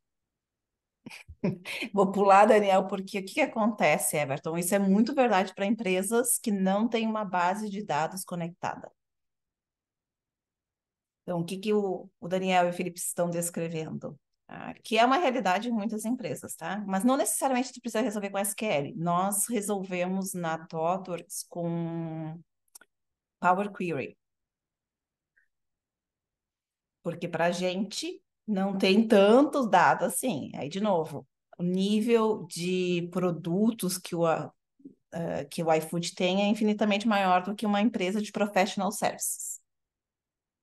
Então, a gente está num mundo de professional services que eu estou falando aqui. Então, se tu tem uma data warehouse ou data lake, tu não precisa necessariamente. Se tu tem um bom Power BI, não estou falando da ferramenta Power BI, tá? Estou falando de um bom BI que extrai essa informação e monta relatórios para você, não precisa. Outras empresas vão trabalhar com o próprio Power BI ou Tableau, e aí tu vai precisar saber fórmulas DAX. Outras empresas vão te pedir Power Query, outras empresas vão te pedir Python, outras empresas agora o Google Analytics. Eu acho que aqui o recado é: estejam muito abertos para automação. Se vocês conseguirem Na verdade, o que é mais importante aqui é entender lógica de dados. Como juntar dados e qual é a ferramenta que eu posso usar. Eu, Dani, confesso que sou péssima em automação. Eu já sou de outra geração. O que eu uso? Excel. Bom amigo, Excel, VLOOKUPs, tabelas dinâmicas. Faço rapidinho, tá? Raramente alguém vai bater. Porque o tempo que alguém vai montar um Power Query, eu já fui e já voltei umas 3 vezes com o meu Excel. Então, a gente precisa, quando a gente entende profundamente o que a gente está fazendo, a gente usa ferramentas diferentes. Agora, para construir relatórios de uso contínuo e longo prazo, a automação é muito melhor em qualquer situação. Eu Se acho você que está assim, se tá no início da carreira, mais automação vai ser requerida de ti. Se está mais para o meio da carreira, mal menos. Não é mais para cima, tu tem que saber contratar quem tem. Tem que saber montar times. E é impossível, e aí respondendo um pouco do Daniel, é impossível, ninguém, nenhum CFO conhece tudo profundamente. Matem essa esperança hoje. Se tiver que matar alguém hoje, que seja a esperança de que um dia vocês saberão tudo. Não vão. Mas precisam ser versáteis. Eu nunca precisei trabalhar com contas a pagar e receber para saber como é que funciona. Eu nunca tive que montar um fluxo de caixa para dar insights de como melhorar o caixa da empresa. Então, a gente precisa entender quais são as batalhas que a gente vai ter e qual vai ser a nossa especialidade. Isso sim. Quem aqui se considera um FBP, além de André, que já falou um pouquinho, Daniel, Alexandre? E quem é que está em busca? Eu sou, né, Dani? Eu sou. A minha área é uma área nova, né? A gente tem, na verdade, tudo que era feito pela controladoria. Então, 2 anos a empresa resolveu dar um nome para a área efetiva, construiu, colocou uma pessoa, que no caso sou eu, e eu estou há 2 anos tentando aí colocar no ar e criar toda essa confiança e falar tudo, colocar tudo que vocês colocaram aqui, falaram, muito bem colocado. E uma grande parte, de novo, eu estava no marketing nessa mesma empresa. Então, eu realmente sou a parceira para construir os painéis das inovações. Então, eu trabalho numa empresa de consumo, com produtos de consumo, e aí eles também estão o tempo todo inventando aí alguma coisa, que eram basicamente projetos que eu mesma dei a ideia lá no marketing, eu tive que colocar aí no papel em finanças. Agora com um olhar bem diferente. No começo eu vou dizer que foi complicado, né? Porque, poxa, você me entende, você estava aqui, você sabe como é que é. E eu dizer que não para eles, ou dizer que sim, foi bastante complicado. Hoje a gente já tem uma relação mais clara do que cada área faz, mas é bem, bem difícil. Então, você perguntou o que precisa para começar. Primeiro, uma chancela e a crença, acho que talvez a alta liderança, que acha que é necessário. Isso é fundamental do meu ponto de vista, né? Pelo menos neste contexto de empresa que eu trabalhei, que trabalho hoje. Então, isso é para ponto de partida, essa essa chancela ou essa vontade da alta liderança de ter alguém com essa visão e trazendo esse tipo de insights é fundamental. O ponto é só que a pessoa que me colocou lá, né, e que tinha toda essa visão, ela acabou saindo. Então, a vaga ficou aí um pouco perdida e a gente está retomando isso agora. Então, ponto um, precisa ter alguém, sim, sou business partner de marketing e de comercial. Pelo fato de já ter sido do marketing e do comercial, existe muitas barreiras no sentido de você está se metendo na minha área, ou você tá usando os conhecimentos que você tinha antes para poder acessar coisas que você não sabe, coisas nesse sentido que acabei passando. Mas, de novo, mas é com comportamento, de mostrar que a estratégia é pela empresa, não é por ninguém. Realmente é assim que tem construído boas relações, principalmente com a fábrica. A fábrica e as operações não eram. Eu tinha contato, mas não tanto quanto em finanças, né? E hoje realmente eu tenho eles me veem como um braço direito ali de avaliar quais são as iniciativas que eles estão fazendo ali para redução de custos e tudo mais. Então é bastante bacana contar com isso. E a gente até essa semana trocou a posição, então eu estava avaliando todos os projetos de produtividade da fábrica. E eu passei isso para gerente de controladoria e custos, e por conta de mudanças e novas demandas que a área vai ter, e ele falou, poxa vida, agora que você está aqui, que você sabe, que você já entende, que a gente já se entende, você vai me deixar. E esse tipo de relação que acho que todo mundo procura aí num parceiro de, né, justamente alguém para te dar apoio, para conversar, para trocar uma ideia e chegar aí no que é melhor para a empresa, né? Acho que é isso que eu tenho para. Ainda tem muita coisa para fazer. Tô só no começo. Oi, gente. Também queria dar o meu depoimento aí sobre essa, essa nossa visão aí. Eu achei bem legal a construção aí de cada um que se colocou aí para falar sobre carreira, né? Onde chegou, onde está. E a última fala da Dani, na resposta do colega ali sobre, né, por que se aprofundar em dados, né? Acho que tem muito a ver mesmo com o que a Dani falou, do nível que a gente está dentro da carreira, né, no FP&A. Então, hoje eu enxergo isso com muito mais clareza, porque atuo numa posição de coordenadora e olhar para o time, para os diferentes perfis que eu tenho, todos para atingir o mesmo objetivo, mas alguns eu tenho a expectativa e coloco oportunidades para manusear dados, criar KPIs, insights de, de gestão que vá contribuir para as análises, e outros eu desenho eles como o cara que vai pensar que tipo de dado que eu preciso, né? Então, assim, são níveis de assistente a especialista que eu coloco nas expectativas e nas iniciativas que eu coloco para eles esse tipo de avaliação, né? Então, primeiro, talvez eu não precise que o especialista da minha área seja o expert em qualquer uma dessas ferramentas. Ele pode, de fato, fazer tudo no Excel se ele quiser. Mas eu preciso que ele tenha conhecimento imediato para dizer assim, esses dados são importantes para eu enxergar. Então, desenha o que eu preciso, que se eu precisar acionar um assistente para fazer os dados que ele quer aparecer numa tela, eu aciono. E aí, assim, e são níveis que eu tenho. Então, é bem legal enxergar isso dentro da área, que cada um vai ter um... Eu estou com toda a família aqui em redor, desculpa aí. Ah, então, assim, esses níveis de evolução na carreira... Desculpa, gente. Esses níveis de evolução na carreira, eles são muito claros quando tu tem uma equipe de diferentes perfis. Então, a gente consegue enxergar isso, e eu sou da época da Dani também, eu consigo resolver qualquer coisa no Excel, né? Então, assim, a gente pode ter diversas ferramentas, inclusive até, né, eu vi muita gente falando que hoje trabalha em startup, então são empresas super enxutas, eu já trabalhei numa também, então, assim, a gente sabe que o recurso, às vezes, não é um RP formatado, a gente não tem a informação toda num sistema só, a gente tem que buscar quem trabalha ali com meios de pagamento, também já trabalhei com isso, trabalhei numa empresa muito parecida com a iFood, assim, então, a gente tem diversas camadas de dados que podem ser buscados. Mas o mais importante e o mais que leva para a evolução do FP&A ou do Business Partner é saber o que precisa ser visto para chegar naquilo que a gente quer propor para o negócio, para o parceiro, para o diretor, para o CFO. Então, assim, não basta só saber lidar com a ferramenta, com os dados.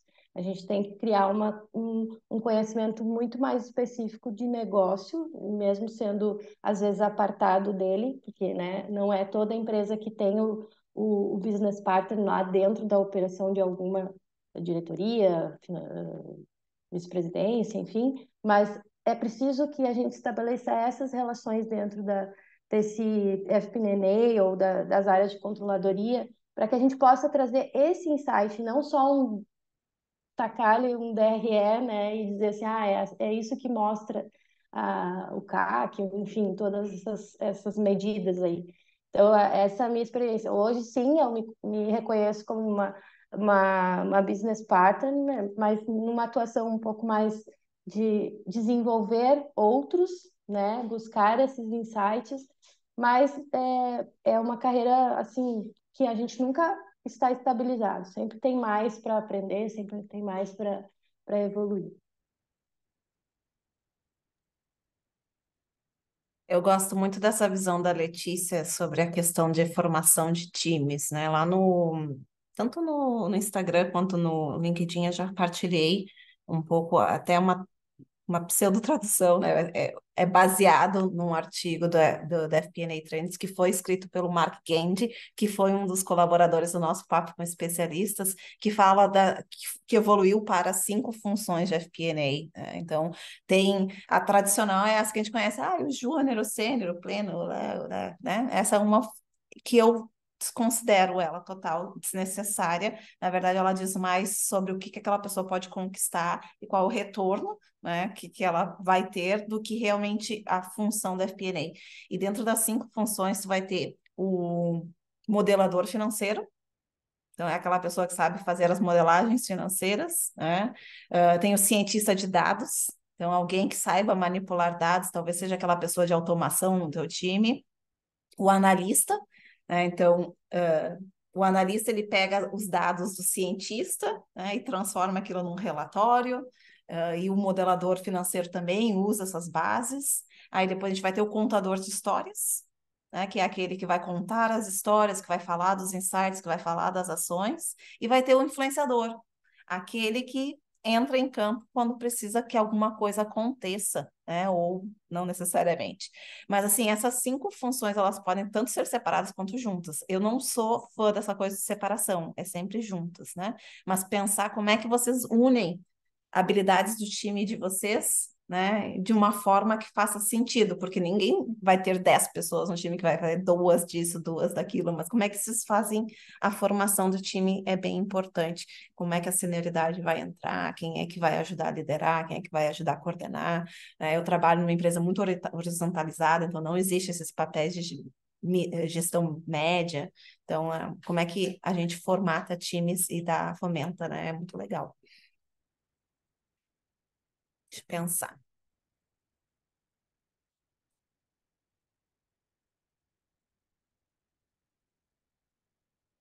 Mais alguma pontuação nesse, independente da posição dentro da FP&A, a capacidade estrutural de quebrar os problemas para... Cadê? Para decidir quais as variáveis relevantes para o modelo é crucial para a sua capacidade de derivar ações estratégicas. A picareta é super importante, mas é preciso saber qual pedra e como atacar. E como é que a gente aprende essas coisas? Testando. Eu acho que isso é muito importante, né? Essa mentalidade flexível, investigadora, inquieta, curiosa. É o trabalho, né? Muito do FP&A. Por isso que a gente fala sobre personalidade, sobre pessoas. Lá no início a gente falou sobre isso, né? Se você não tem essa coisa de querer investigar, de chegar, montar um relatório, chegar no final e perceber que tu concluiu nada, jogar fora e começar de novo, né? Ou que você vai ter que construir relações com outras pessoas. Ai, não gosto de gente, não gosto de gente. Então, não é talvez o lugar para vocês. Eu gosto muito de pensar assim, a gente precisa ir para o lugar onde a gente se sente feliz, não porque disseram que FP&A é estratégico, é bonito, é um cargo legal de se ter, mas onde é que a gente pode ser efetivo, de uma forma que a gente também se sinta feliz como pessoa, né? Então, essa é a história. Então, a gente tem que saber quais são as pedras realmente a lapidar, e a primeira pedra que a gente precisa saber lapidar é a gente mesmo, né, antes de qualquer coisa.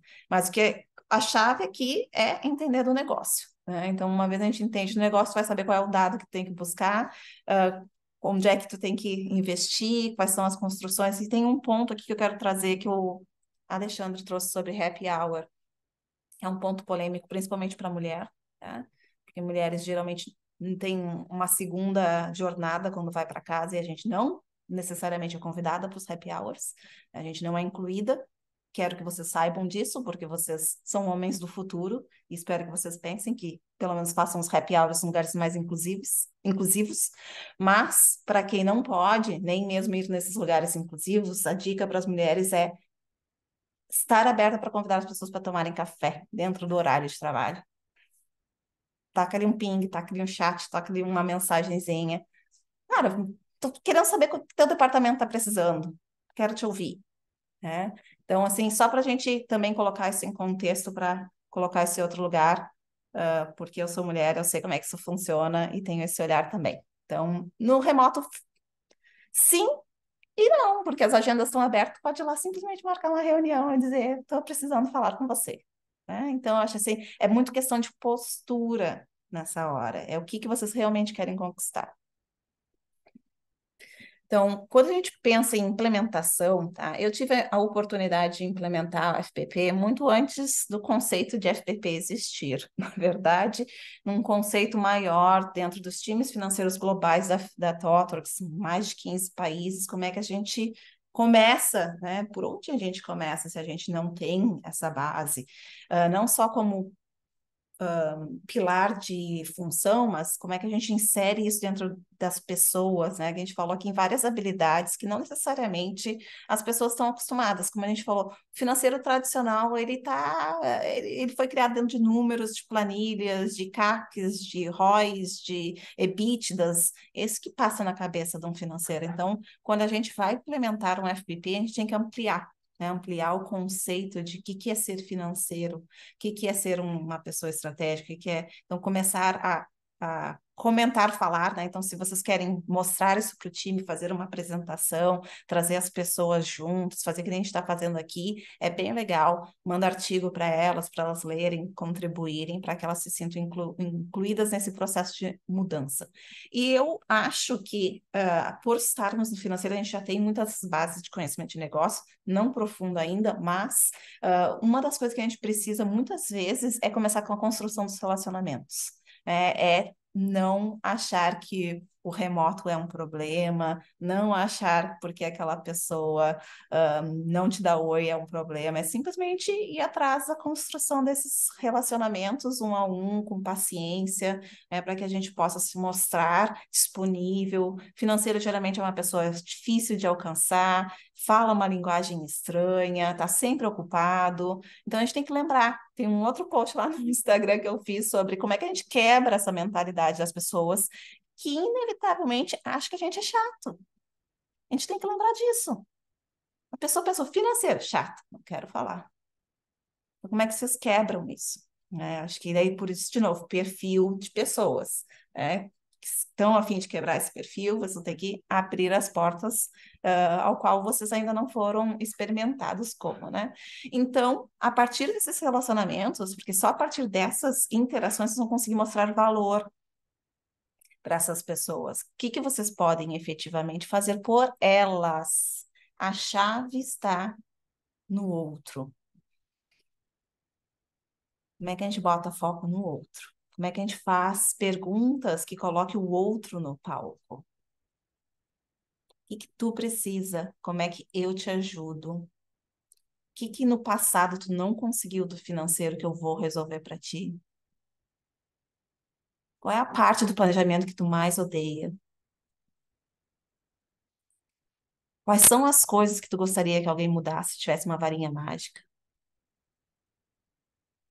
Seja corajoso perguntar e receber o feedback de, cara, o pessoal de financeiro não fala nada que eu entendo. Tu acabou de falar 10.000 palavras aí que eu não entendi nenhuma, Yufas. Se colocar nesse lugar de, não, tá bom, eu entendi, desculpa aí, deixa eu começar de novo.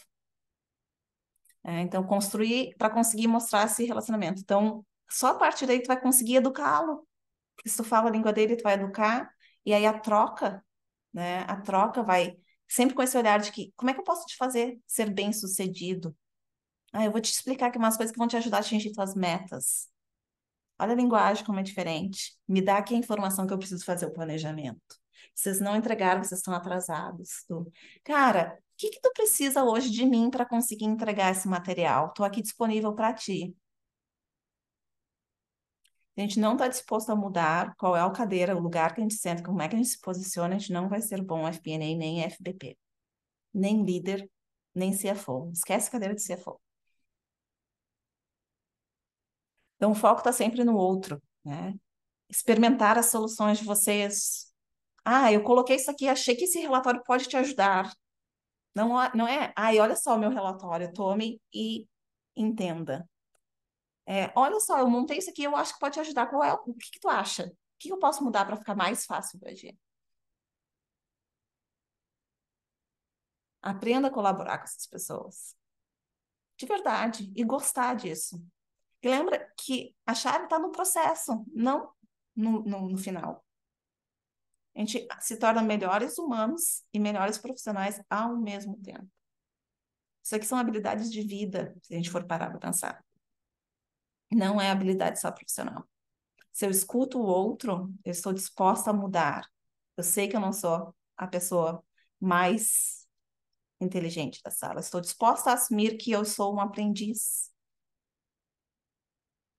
E eu acho que por eu ter atingido a maturidade, isso é mais fácil para mim. E eu tenho falado muito sobre isso, porque o pessoal, quando era jovem, eu era arrogante. Arrogante, sabia tudo. Né? Então, eu não sei nada. Quanto mais eu sei, menos eu sei, hoje em dia. Né? Então, se colocar nesse lugar para que a gente possa falar, comunicar, né? Falar a língua dessa outra pessoa, piada. Cada um tem um jeito de falar. Eu trabalho com 18 países. Cada um tem um jeito. Alguns é, oi, preciso de tal. Outros é, oi, como é que foi o fim de semana com a família? O filho tá bom? Tem que jogar o jogo. E aprenda a focar os seus esforços no que adiciona valor ao negócio. Vai ter milhões de coisas que vão pedir para vocês fazerem. E vocês vão ter que aprender a dizer não. Mas de um jeito que as pessoas entendam o porquê do não e como é que você adiciona valor. Então, se tu consegue fazer toda essa rodinha aqui, o seu não vai ser percebido como não. Talvez essa outra coisa vai te ajudar mais. A palavra não, façam um experimento. Nas próximas 3 semanas, não usem a palavra não. Usem qualquer outra frase que não comece com não. Hoje talvez eu não possa, na semana que vem eu tenho um horário aqui para você. Ai, mas eu precisava isso para ontem. Pois então, talvez, então eu posso te encaixar daqui a 3 dias. Será que funciona? Porque senão eu vou ter que conversar com o CFO, porque ele me pediu essa outra coisa. Não tem não na minha palavra, na minha linguagem. Eu estou tentando acomodar. Todo mundo é importante. Isso é muito importante para vocês pensarem. E aí eu queria saber, para a gente se encaminhar aí para o final, desafios. Acho que alguns já foram comentados. Resistências, perguntas que vocês tenham, talvez, interesse de, eu estou querendo implementar, estou com este desafio, como é que vocês resolveriam? Acho que a gente pode usar aqui a sabedoria coletiva para resolver algum problema de vocês nesta área.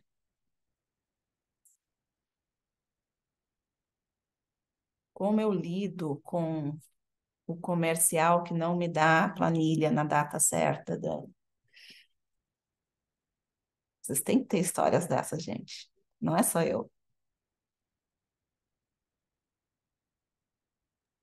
Acho que falando um pouco até um dos desafios que eu falei mais recentes assim, um dos problemas que a gente estava na BU que eu comecei a atender depois foi esse de growth, como que a gente ajusta a máquina mesmo para conseguir ter uma aquisição eficiente com o CAC que faz sentido. E a gente fica sempre nesse papel meio de, putz, eu não estou no dia a dia falando pro cara quanto que ele vai investir em Google, em Facebook, em evento, papapá, papapá. Como que eu consigo entender a estratégia do negócio putz, me tornar uma pessoa valiosa para aquela pessoa. Quando o tipo de cliente que eu tenho tem um perfil um pouco mais fechado, eu sempre tive dificuldade com isso. Eu não sei lidar com perfis muito fechados. Isso é uma coisa que eu preciso melhorar. E, e eu acho que putz, essas pessoas não têm em todos os lugares. Então é uma coisa que eu preciso aprender a lidar com o crescimento de carreira mesmo.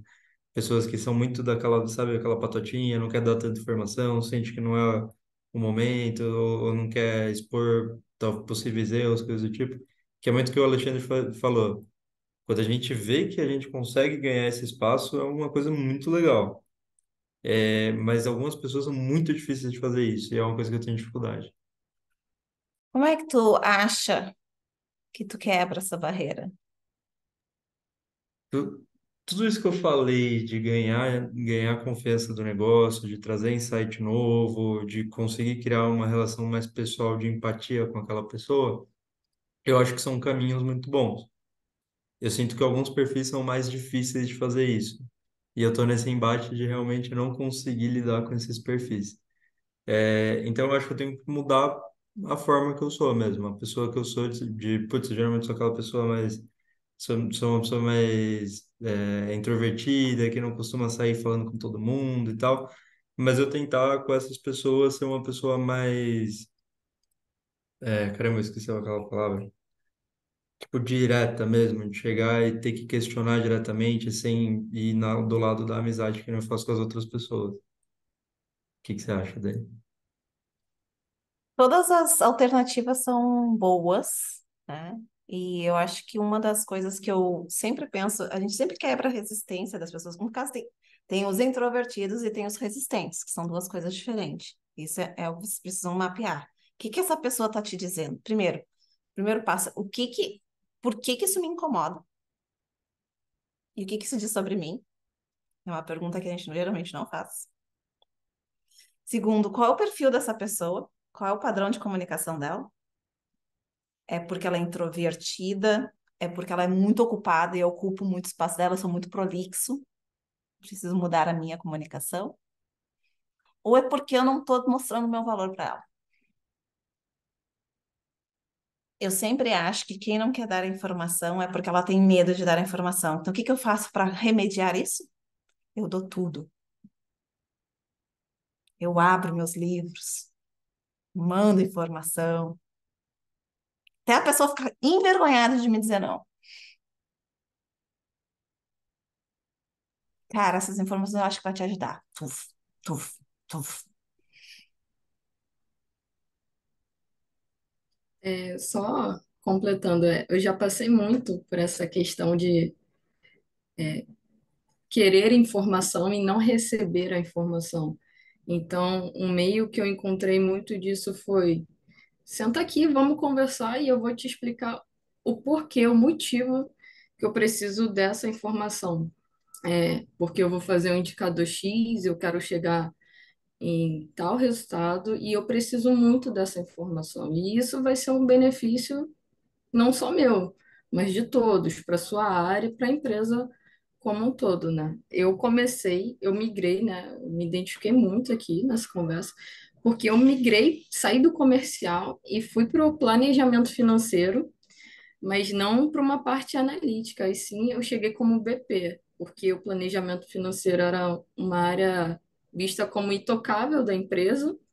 Então, eu trabalhava no varejo, então as áreas tinham muita dificuldade de ter esse contato com o planejamento financeiro em geral.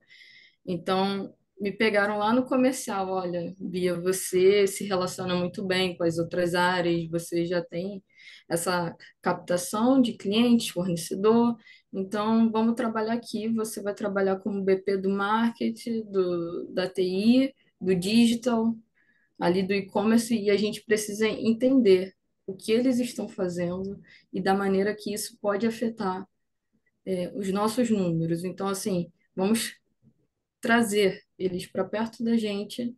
Então, assim, eu cheguei não como uma parte assim, eu não entendia nada de financeiro quando entrei no planejamento financeiro, mas eu entendia um pouquinho de relacionamento com outras pessoas, e é o que estava faltando no financeiro. E aí depois, hoje em dia eu não estou mais atuando ali nessa parte de BP, né? Porque eu entrei numa startup agora para fazer a base zero, o orçamento base zero, estruturar mesmo uma área de planejamento financeiro que até então não tinha. Mas eu entrei sem entender absolutamente nada do financeiro só para me relacionar com outras áreas dentro do financeiro. E que diz isso pra gente, né? Que para esta empresa, relacionamento vinha antes do conhecimento técnico. Bom, eu queria aproveitar e fazer um questionamento, então, para a Beatriz e para o Alexandre também. Eu também estou trabalhando em startup agora, e estou num desafio muito semelhante também, implantando controles internos, né? A startup ela tem um software que é utilizado, mas ele é super simples, então o controle hoje ele é feito em diversas planilhas, né? Vários setores, enfim, nomenclaturas diferentes para a mesma coisa, etc. Então, a gente está fazendo um trabalho assim de conseguir organizar todos esses dados, conseguir definir também quais são as funções do financeiro, as entregas, o básico para poder conseguir ter um planejamento financeiro, fazer uma modelagem, trabalhar com FP&A, né? Então, eu gostaria de entender assim com vocês como é que está sendo esse processo que vocês já implantaram, se tem alguma dica, alguma coisa aí, já que estamos nesse mesmo barco aí. Obrigado. Você quer começar, Dani? Pode começar, Alexandre. Eu ficaria aqui uma hora falando. Cara, bem abrangente, assim, acho que cada empresa tem um caso específico, assim, né? Por exemplo, aqui a gente viu muita troca, né? Por exemplo, o iFood, cara, é massificado os dados. Eles precisam ter um lake ali, pô, super bem estruturado, porque realmente a troca de informações é frenética, né? Imagina um aplicativo ali, cara, tem, assim, bilhões de informações ali, né? Agora, eventualmente, pô, mesmo uma consultora ou uma consultoria, enfim, cara, são bem menos informações, né? Então, acho que depende muito do negócio, e como você estrutura da melhor forma essa parte mais sistêmica, vamos dizer assim, para atender, né? Então, acho que a gente sempre volta, né? Assim, cara, qual que é a característica do seu negócio, né? Como que essas perguntas têm que vir à tona, né? Como você consegue estruturar melhor? Que sistema você vai contratar um sistema? Ou você vai fazer in-house, né? Você vai desenvolver aqui internamente, né? Qual que é o trade-off disso, né?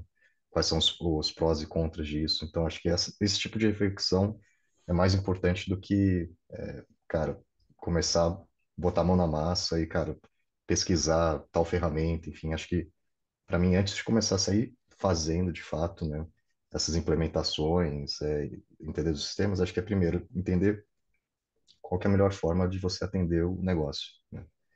Então, acho que eu começaria por aí, né? Entender esse formato, vamos dizer assim, como que você direciona isso, né? Será que tem outras empresas parecidas com a sua, que você possa fazer benchmarking, né? Ou você conhece outras empresas que também têm um negócio similar, fizeram um sistema que não deu certo, então onde que eles erraram, né? Eu acho que eu começaria por aí.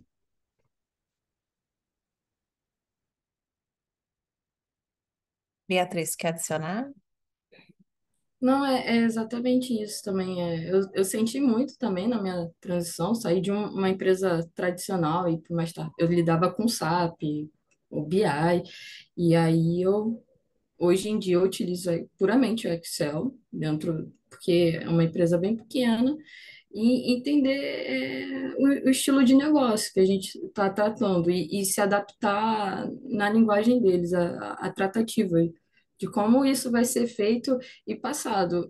Eu trabalho hoje em dia com um estilo muito mais aberto, a mesma maneira que na empresa anterior eu queria muita informação de outras áreas, mas eu retia muitas informações dentro da minha área. E não, hoje em dia eu trabalho com um planejamento financeiro 100% transparente, onde qualquer colaborador consegue ter acesso aos números.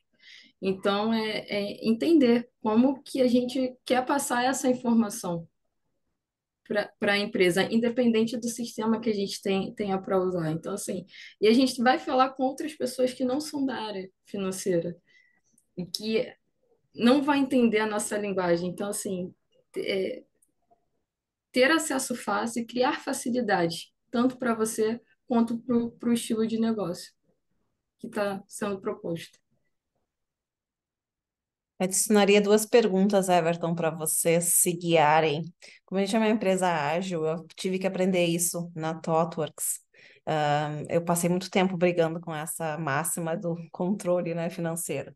E aí eu resumiria o meu aprendizado em duas perguntas. Uma delas é: a quem ou a que esse controle serve?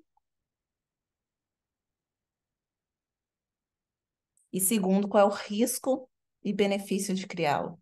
Qual o risco que tu está correndo em não tê-lo e qual é o benefício em tê-lo?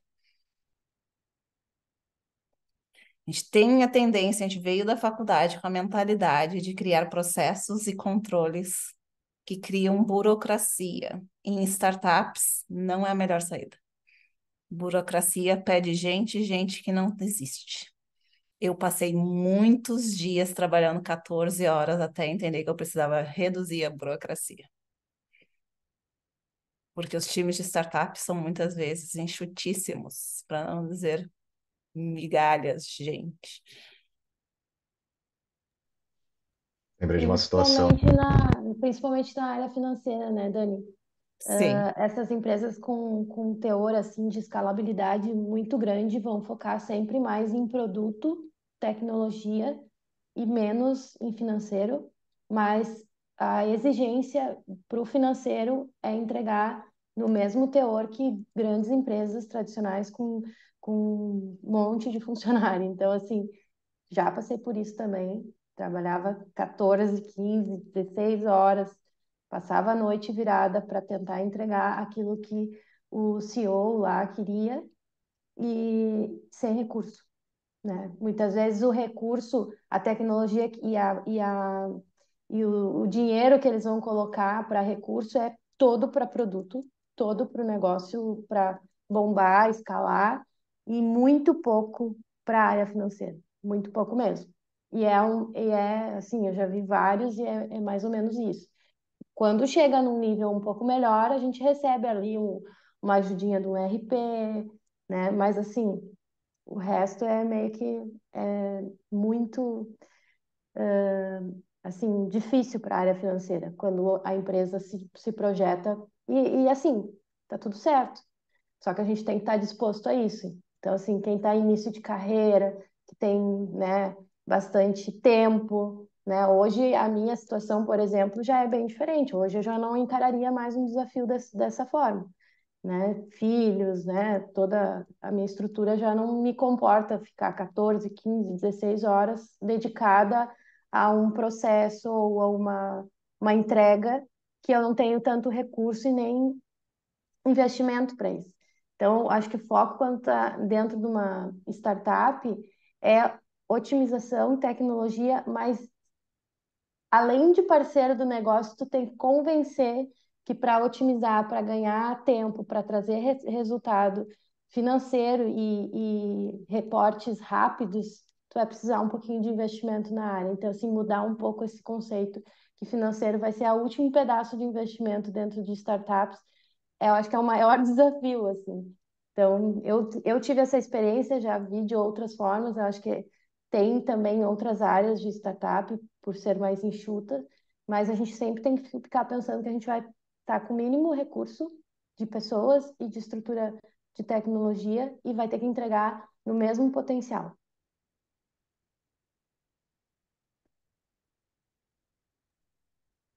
Dani, só ia complementar que eu acho que o Everton, né, que perguntou. Lembrei de uma situação bem interessante aqui, que a gente estava discutindo também, pô, a gente tem recursos escassos, pô, de pessoa, de dinheiro. A gente estava discutindo implementação de pedido de compras. Então, a gente nem tem área de compras hoje. Aí eu fiz essa reflexão, falei, cara, qual que é o cerne de você ter um pedido de compras no final do dia, né? Você evitar que pessoas façam contratações aleatórias, né, que não estão mapeadas, né? Você tem um controle ali de pessoas que não são da área de compras fazerem negociações, né? Daí eu falei assim, cara, assim, hoje não faz muito sentido a gente ter esse sistema, vai criar mais burocracia, vai exigir mais algum tipo de sistema para isso. E no final é simples, cara, mandou alguma conta que a gente não tinha combinado, que não estava dentro do jogo, cara, não vamos pagar, né? Deixa o problema para quem fez a coisa errada, né? Então, assim, acho que tem muitas coisas que até tendo uma visão um pouco mais de empresas mais consolidadas, que são coisas legadas, que eventualmente a pessoa também não fez esse tipo de reflexão, né? E eu acho que também, questão de escalabilidade, assim, putz, acho que a Letícia comentou, né, que não sobra muito recurso para a área financeira, mas acho que também depende muito que, quem que compõe, né, sei lá, o dono da empresa, os líderes, né, porque acho que, cara, de fato, você não consegue escalar se você não tiver, pô, seus resultados ali em linha, você tiver um número confiável, você não consegue, né? Então, assim, acho que você começar com esse mindset, cara, não. não faz sentido a gente ter recurso para a área financeira e tal, acho que você já está meio fadado em algum momento, ter problemas sérios, né? Então eu penso muito assim. A nossa tarefa é mudar o mindset dos que pensam assim, mas nem sempre é tão fácil, né? A Sim, gente tem que trabalhar com a hipótese de que a gente vai ter menos recursos, mas quando a gente entrega bem, a gente consegue dizer, ó, eu posso ser melhor do que isso. Me dá um sistema, me dá um recurso, uma pessoa a mais. Então, assim, tem bastante disso. A gente não consegue ser herói de tudo, assim, né? E sim. não é só na área financeira, né? Tem várias áreas que vão ter essa necessidade. Mas era só o meu recado, assim, como experiência em startup, e o pessoal falou ali, né, de implantação de novas áreas e tal. A gente sabe que vai ter esse problema, e aí vamos, como alavancar isso de uma forma natural, aí usando também toda a questão que a Dani falou de respeito, né? De talvez mediar ou não, né? Mediar ou não e tentar atingir aquela, assim, pô, mas eu vou conseguir fazer isso, né? Vou te entregar isso, qual é o benefício?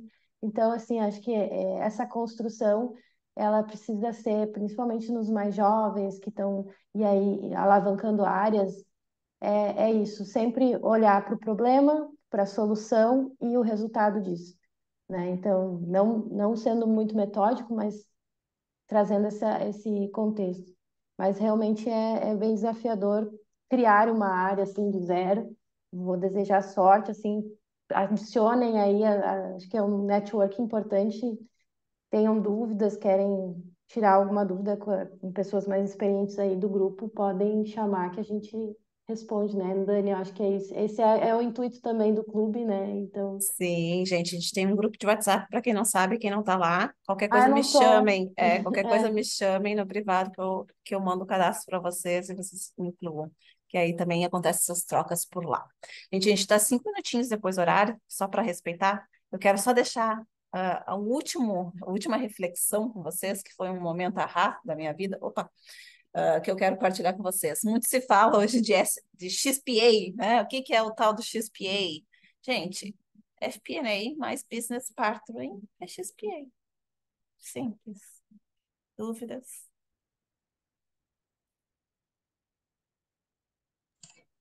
Dani, estou curiosíssimo com um ponto e eu estou para te perguntar desde o início.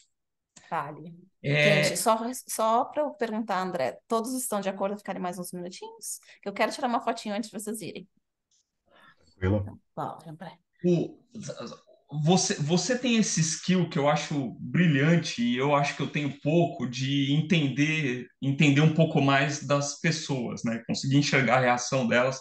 E a gente falou muito dessa interlocução com as áreas, como encontrar os caminhos, como ganhar produtividade através dos relacionamentos.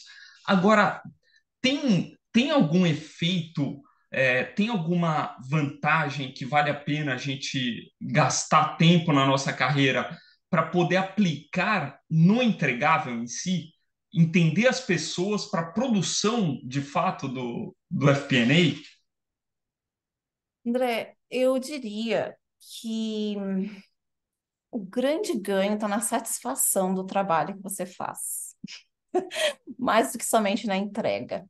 Acho que sim, tem alguns ganhos na entrega, que tu vai conseguir fazer a tua comunicação ficar mais efetiva, tu vai conseguir se aproximar das pessoas, tu vai tirar informações que tu não tiraria, tu vai apresentar de forma mais efetiva, de acordo com o que aquela pessoa vai ler, tudo isso é verdade, tá? Acho que tem vários benefícios, mas eu acho que o maior deles é que a gente tem nós somos seres relacionais como seres humanos. A gente não pode esquecer isso.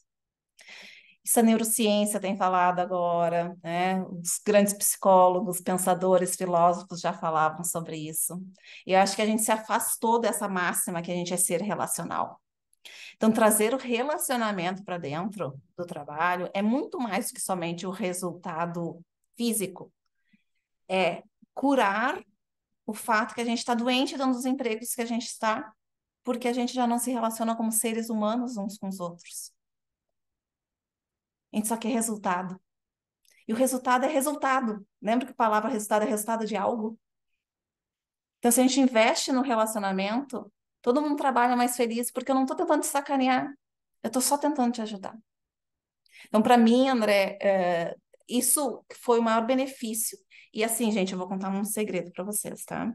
A Dani de 2016 estaria rindo dessa Dani que está falando aqui para vocês em 2023. Eu tive um burnout em 2017 que mudou minha vida e todos os fatos que aconteceram também. Aconteceram várias coisas na minha vida que me fizeram mudar o meu modelo mental.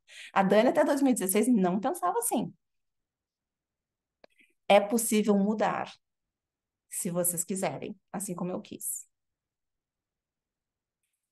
Para ter um trabalho mais balanceado, ter um, né, work-life balance, para ter uma saúde mental, para ter sucesso, alta performance. Para mim, tudo está ligado com relações humanas. Então, assim, sim, a base do nosso trabalho é relação humana, porque vai dar resultado para a empresa, mas sim, vai dar resultado aqui. E aqui uma pessoa feliz dá mais resultado. Isso para mim, assim, mudou minha vida. Para vocês terem uma noção, a Dani de 2015 olhava as pessoas e falava assim, ó, ema, cada um com seus problemas. E não estou brincando. Posso mostrar meus feedbacks da época, que eram horrorosos. Ninguém gostava de mim.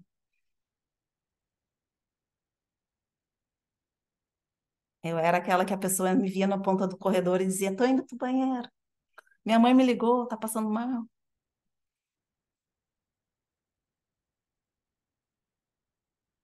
Eu acho que tem muito mais que somente o resultado físico no trabalho, que é efetivo, né? A gente saber essas coisas humanas, saber como é que as cores impactam nas pessoas, quais são as palavras que impactam nas pessoas, entender como é que as pessoas captam informações. Tudo isso é importantíssimo. Mas eu acho que o benefício que a gente tem é muito maior como pessoas. Gente, quem não pôde abrir câmera, ou ainda pode abrir câmera, temos 14, não sei se está todo mundo aqui, quero tirar uma fotinho nossa para guardar esse momento e agradecer muito a participação de todo mundo.